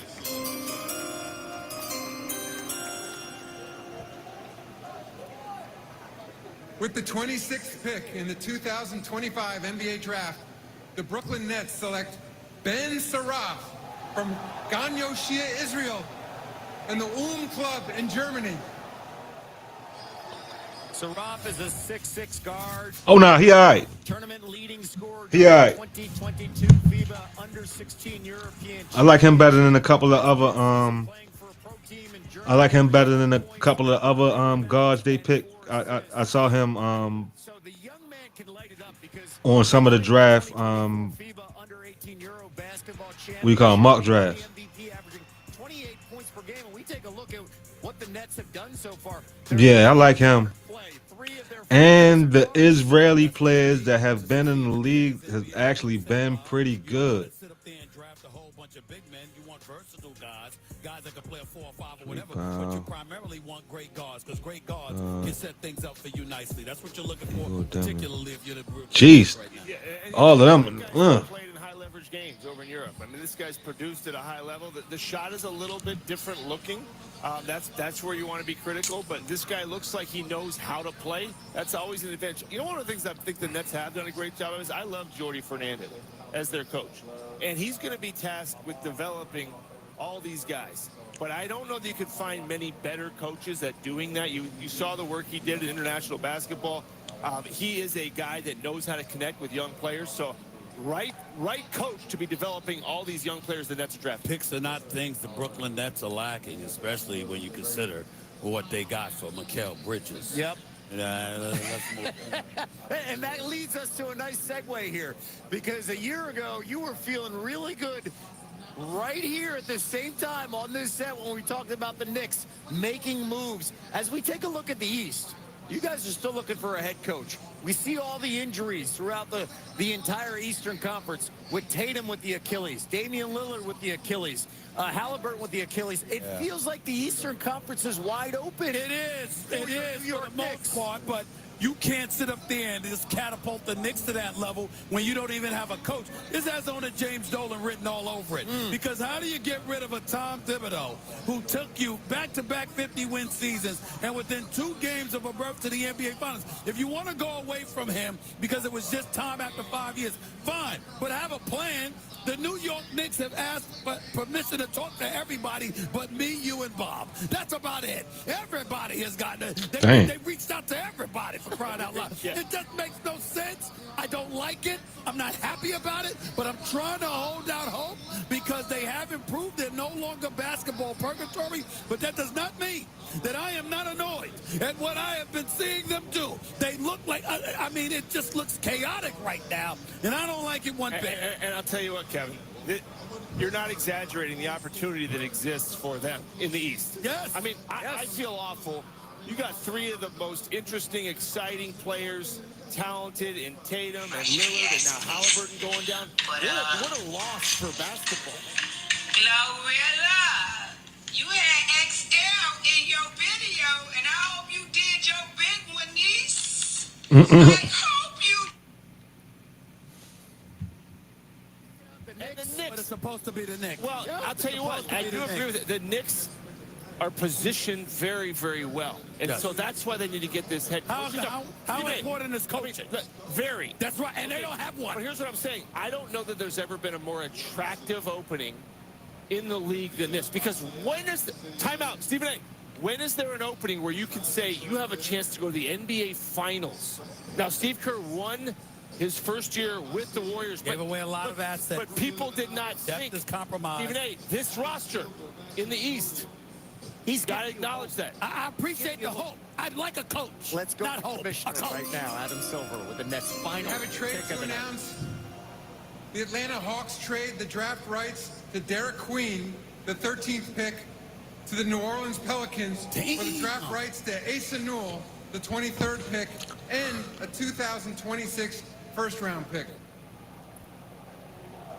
And with the 27th pick in the Hold on, who was that? 2025 NBA draft, the Brooklyn Nets select Danny Wolf from the University of Michigan. You see the crowd, they've been waiting, as well as Danny. Led the Big Ten in double-doubles and rebounds per game, averaged 13 points. Talking about a guy who's 6'11", that can bring the ball down the floor. I was about to say, yo, all right. 52 pounds, 21 years of age. I'm starting not to understand the draft. This kid was supposed to go much higher than that. Rebounds, 100 assists in a season over the last 25 Now, this guy's a little different than some of the centers, because he's got the size of a center, but he operates on the perimeter, can play and pick and roll. Very, very unique guy. Not Chet Holmgren, not nearly as good as that. But this guy is more the modern big that you like, that has multi-skill, doesn't just sit in the paint, has range to extend you. So he's a very interesting player. That's why he's in the green room. These draft evaluators is Dookie balls. That was loud. No less than top 15. He's got a big rugged too when necessary. And by the way, he played at Yale before transferring to Michigan. And you mentioned it before, Bob. At this point, if you're the Nets, take a big swing, especially with his talent being available right now. And this is a guy that a lot of people, again, they didn't think he'd be here right now. Like I said, people had him in their top 20. And look, if we assume the Nets are keeping all these guys, that's all we know now. They just got to develop them. They got some good players. Danny's two brothers, Jake and Josh, also played college hoops. However, it's the backyard ball while growing up that is most memorable for him. Wolf drives and finishes. Great play by Danny Wolf. I would say I'm a big who can play both the 4 and the 5, can stretch the floor, can put the ball in the Michigan bigs and wings, all right. Oldest brother Josh played 2 years at Lehigh. Jake played 2.5 years at WashU and Like he's literally a cross between both of the Wagner brothers for real. after dinners, late nights, and once we finished our schoolwork, we were all able to play together. Battles in the backyard. Shit, he might get The help that they enough minutes to go all rookie for real. today and where I'm at. I got nothing but love for my brothers, and I'm super lucky to have them. The brothers It's always the youngest. celebrating a moment. Not always, but a lot of times it's the youngest. And maybe this is the place he's going to play. On this court at the Barclays, Danny Wolf talking to Monica. Well, Danny, strong contingent here. Lots of emotions from the family. What are you feeling? The dream come true. I mean, it's really hard to put into words. No, they Israeli. I've had such a great support system, and this right to work, and I hope Booker knows what they're getting. That shit gotta be cool. System and your brothers in the field. Being able to play See these folks on like your family's home country national team. That shit gotta be cool. I don't think there's a better support system in the world, and I couldn't be luckier to have better parents. Tina, you guys are overcome with emotions. What are you thinking? We're so excited to go to New York. It was what he wanted, and it happened. And hard work, and we have. So These like some of my favorite picks in the draft. Not him in particular, but just like the late first rounds. What did you see in your Oh shit, that made this moment come true? the mid to late first rounds, because it's always somebody that comes out of those picks that end up being really good to great. Be more proud to be his parents.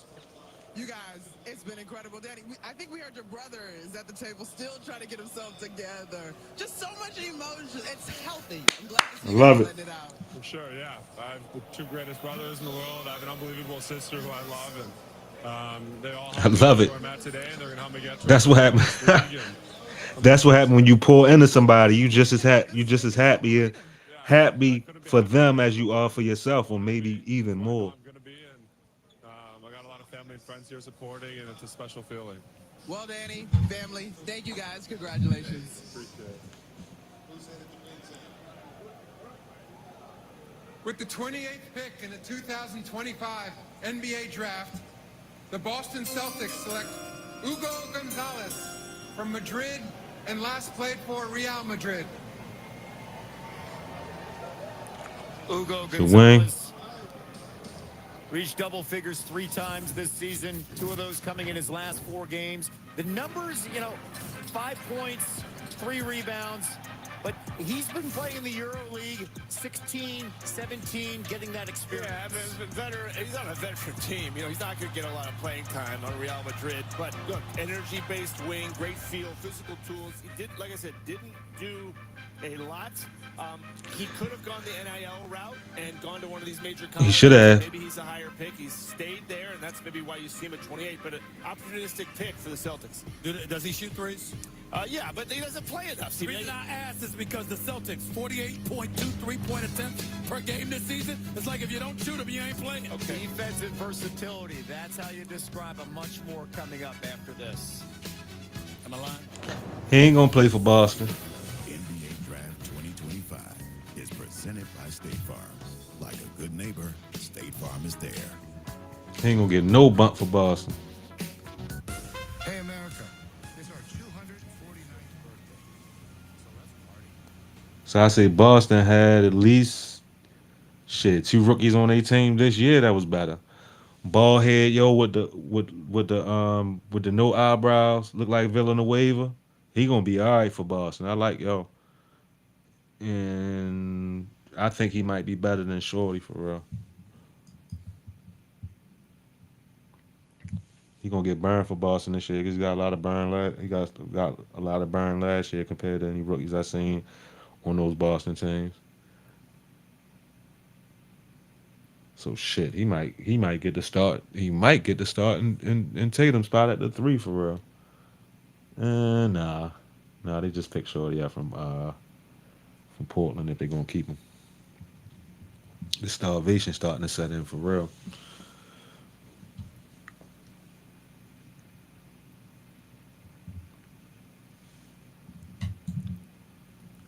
Something my guy Craig will get his phone together. See something.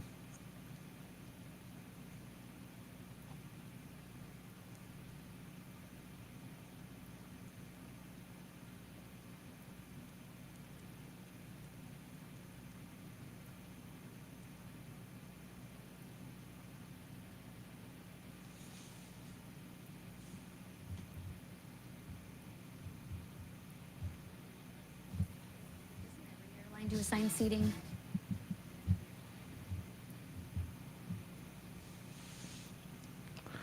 Damn, 4th of July is in what, a week? I never plan anything for 4th of July. She's afraid his income could disqualify them from both from housing benefits. This clip sparking serious conversation around general and housing rules. Son told he can't work or he'll jeopardize mom's Section 8 housing.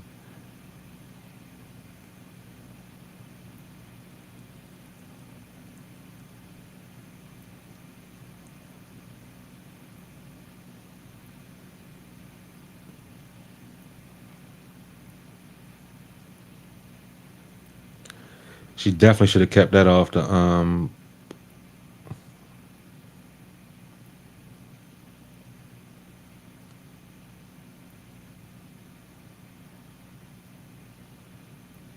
grade 1 is considered.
Section articles.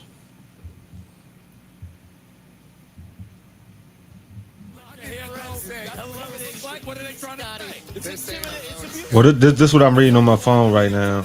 It's a clip of a chick. She's afraid her son's income could disqualify them from housing benefits, so she don't want her son to get a job because it can mess with her Section 8.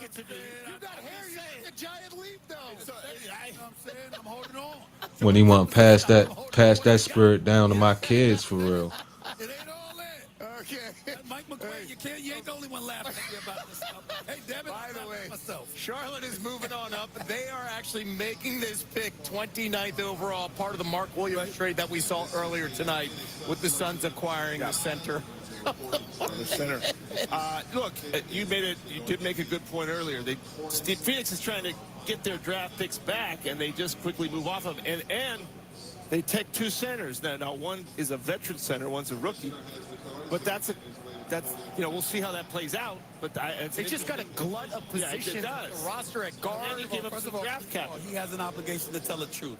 I didn't make one good point. I've made several tonight, but that's a different story for another day. Here's the deal, okay?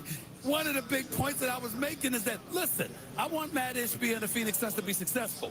I don't think you give up a first-round pick for Mark Williams. Okay. I just don't. The pick is in. Here's the commissioner. The 29th pick in the 2025 NBA draft, the Phoenix Suns select Liam McNeely from the University of Connecticut. And this pick is going to Charlotte. You see the reaction. I mean, for a young man that waited a long time in the green room, expected to go in the middle part of the first round, he seems ecstatic as he gets a hug from Danny Hurley, his head coach at UConn. Yeah, McNeely is a guy. First of all, I love the fact he's not sitting here and doesn't have to come back tomorrow. Right. But he's a good player, good shooter, good size. Played for an elite coach, a coach that was close to going to the Lakers. A lot of people thought coach was going to the Lakers. Coach Hurley decided to stay in Connecticut. This guy knows how to coach. He knows how to develop players. This is a tough, hard-playing guy. He's going to end up going to, what did we say, Charlotte, like I said. And he's going to get an opportunity to play there. And Charlotte now with Dipple and him, and they're starting to build out a culture there in Charlotte. You've got to like this pick. And I'm very happy that they got somebody who can shoot the basketball. They're the third worst three-point shooting team in the NBA. Let me see when Daly going to Charlotte. Shooting last year. You got to be able to put the ball in the hole. You got to get people that can do that. He appears to be somebody who can. Growing up, he was a Mavericks fan. However, they got Liam McNeely and Con Knipple in Charlotte. That's weird. Play with a great fire and just great. They literally doubled up on damn near the same player. With Liam McNeely, that's the one thing you cannot allow. I can do a lot of things on the court. I can shoot. I can pass. I'm very competitive. McNeely's three, good. It doesn't matter what sport I'm playing. I want to win more than anybody out there. My favorite player of all time is Dirk Nowitzki. I grew up in Dallas. He won a championship for us. My mother, Ashley Elsey, she played basketball at Rice. She taught me how to play basketball. She put a ball in my hand when I was 3 years old. She's been there ever since. You see the emotion there, hugging his mom, Ashley. In his 7 games against AP-ranked opponents, he averaged 21 points, including a career-high 38 against Creighton. The last guy. That's crazy. That's the straight Spider-Man meme right there. Link Liam McNeely and Con Knipple on the same team. Denied. And you're headed to the Charlotte Hornets. And our guys were just talking about the opportunity that gives you. How are you feeling? You know, this is a dream come true. Regardless of the number I'm picked, I was drafted in the NBA, and I really don't have words. I'm trying not to cry right now. All right, let's go to Mom Ashley, who we talked about in the feature. You put the ball in your son's hands at the age of 3. Along the way, what did you watch him learn to help make tonight come true? You know, Liam is so committed to winning and to making winning plays, and he is an incredible teammate, and he wants to do the right thing for his team. And so they will be thrilled to have him. Speaking of teammates, you now round out the 4 guys from Mount Bird tonight. How special is it to share this night with those guys? You know, those are my brothers. It's all good. It's your night. So proud of them. The dream come true. Congratulations, Liam. Congratulations, Mom Ashley. Monica, thank you so much. Again, that Montverde Academy squad that went undefeated and won the national championship featured Cooper Flagg, Derek Queen, Asa Newell, and Liam McNeely, and now they're all first-round picks tonight. Last time I saw Liam McNeely was That's in the NCAA crazy. tournament. I thought it was the best Straight Spider-Man, man. Liam McNeely and Con Knipple both on Charlotte. Literally the living Spider-Man, man. What a great game it was, and what a way to end your college career, even in defeat. And now Charlotte's got two players, not McNeely and Knipple. Both guys winners, both guys culture drivers, both guys shot makers. That's the key. Guys who know how to create shots, right, and score in an offense where they had to deal with a ton of injuries. Brandon Miller, obviously LaMelo Ball. We saw how much that affected the team when he wasn't on the floor and how much they struggled. And you see McNeely, of course, the emotions there as well as they continue. And it continues. All right, last pick in the first round. I got to shut it down after this because I am starving. Starvation has set in. You're supposed to go over a couple topics tonight. We'll pick it up tomorrow. Shit, I ain't got nothing to do during the day. I'm gonna try to see if I can get Crib to hop on the stream early for real. What if you're kind of warming up and you look down at the other end? It's not going to be our night. Yeah, it's going to be a tough one tonight, guys. You got a good team. We just got to be smart and disciplined. And then you could say you played against the first-round pick. All first-round picks, right? It's crazy. It's wild. We got the Clippers making the final pick here in night one and round one of the NBA draft. Reminder that who they gonna grab tomorrow on ESPN 8. Good night, Tasha. Time. Preceding that is a 6 to 8 o'clock Sports Center, which you will see me and L. Duncan leading into Malika Andrews in our coverage tomorrow night for round number 2.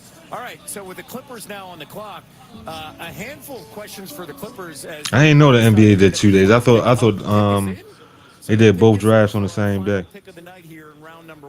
I guess when you starting this late at night, you can only get one round in. And they got to talk 5 minutes in between each one. As we have talked about it multiple times, these trades will be official in July when the new league year sets in, and the transactions are official July 6th as we continue the conversation of draft picks moving around with the Clippers. And the disappointment continues. They try to get over the hump with Kawhi Leonard. You talk about the talent with James Harden. I see your face. Why don't you take over? First of all, let's give the Clippers credit for this. 14 consecutive winning seasons, longest in the NBA. But they don't play rookies. They really don't. When you look at them, oldest team 3 of the last 5 years. Ty Lue is one of the great coaches in the game today. Jeff Van Gundy, a lead assistant, is exceptional. We know what his resume entails. Anybody that they bring on board, they certainly have the qualifications to develop and season and get guys ready to make a contribution. But the Clippers have, for a long time, we've been asking them to get over the hump. And one reason after another, they certainly come up with an excuse not to do it. And it's never the coaching. I don't want to hear anything about the coaching. And I don't want to hear anything about ownership, okay? Because Steve knows what it takes. It's about players that you acquire, being available, being ready, and answering the call when they're asked to. And that hasn't happened. Well, they haven't done it through the draft. They've mostly done it through trades and free agency. We'll see what they do right here. They would like to do it through the draft, and this is the beginning. Okay, so the Hornets got Jeremiah Fitz. Shorty tough. That's Shorty from Oklahoma. In the 2025 NBA draft, the LA Clippers select Yannick Conan Niederhauser from Freyschel, Switzerland, and Penn State University. This nigga is a black Niederhauser. Niederhauser is a shot blocker. Led the Big Ten in blocks, ranked 15th in rebounds. Played a couple seasons at Northern Illinois, and he's coming from the stands. Love that. As he approaches the stage. 22, 6'11 and a half, 243. He probably better than Malawak too. Himself. Totally. This guy's got a great role model to learn from and back up Zubac and learn what it takes to work on your game and get better in all the facets. So this is a Zubac is tough. He should be an all-star next year. Let me see. Zubac, Joker, Daniel Is AD a Gafford, center? Jackson They just go Hayes. by bigs now. So See the AD, commissioner shaking Yannick's shit, hand Chat as might be an he all-star is next bound to year. LA, the final pick in tonight's first Bigs in round the of the West, bigs NBA in the draft. West. That concludes the first round. The second round of the draft will begin tomorrow at 8 p.m. All right, I'm gonna have to cut it. Well, not even short because we went to 11:35. I'm about to go ahead cut it and get back with y'all tomorrow. Peace out. Thank you for coming out. Top 2, what it do?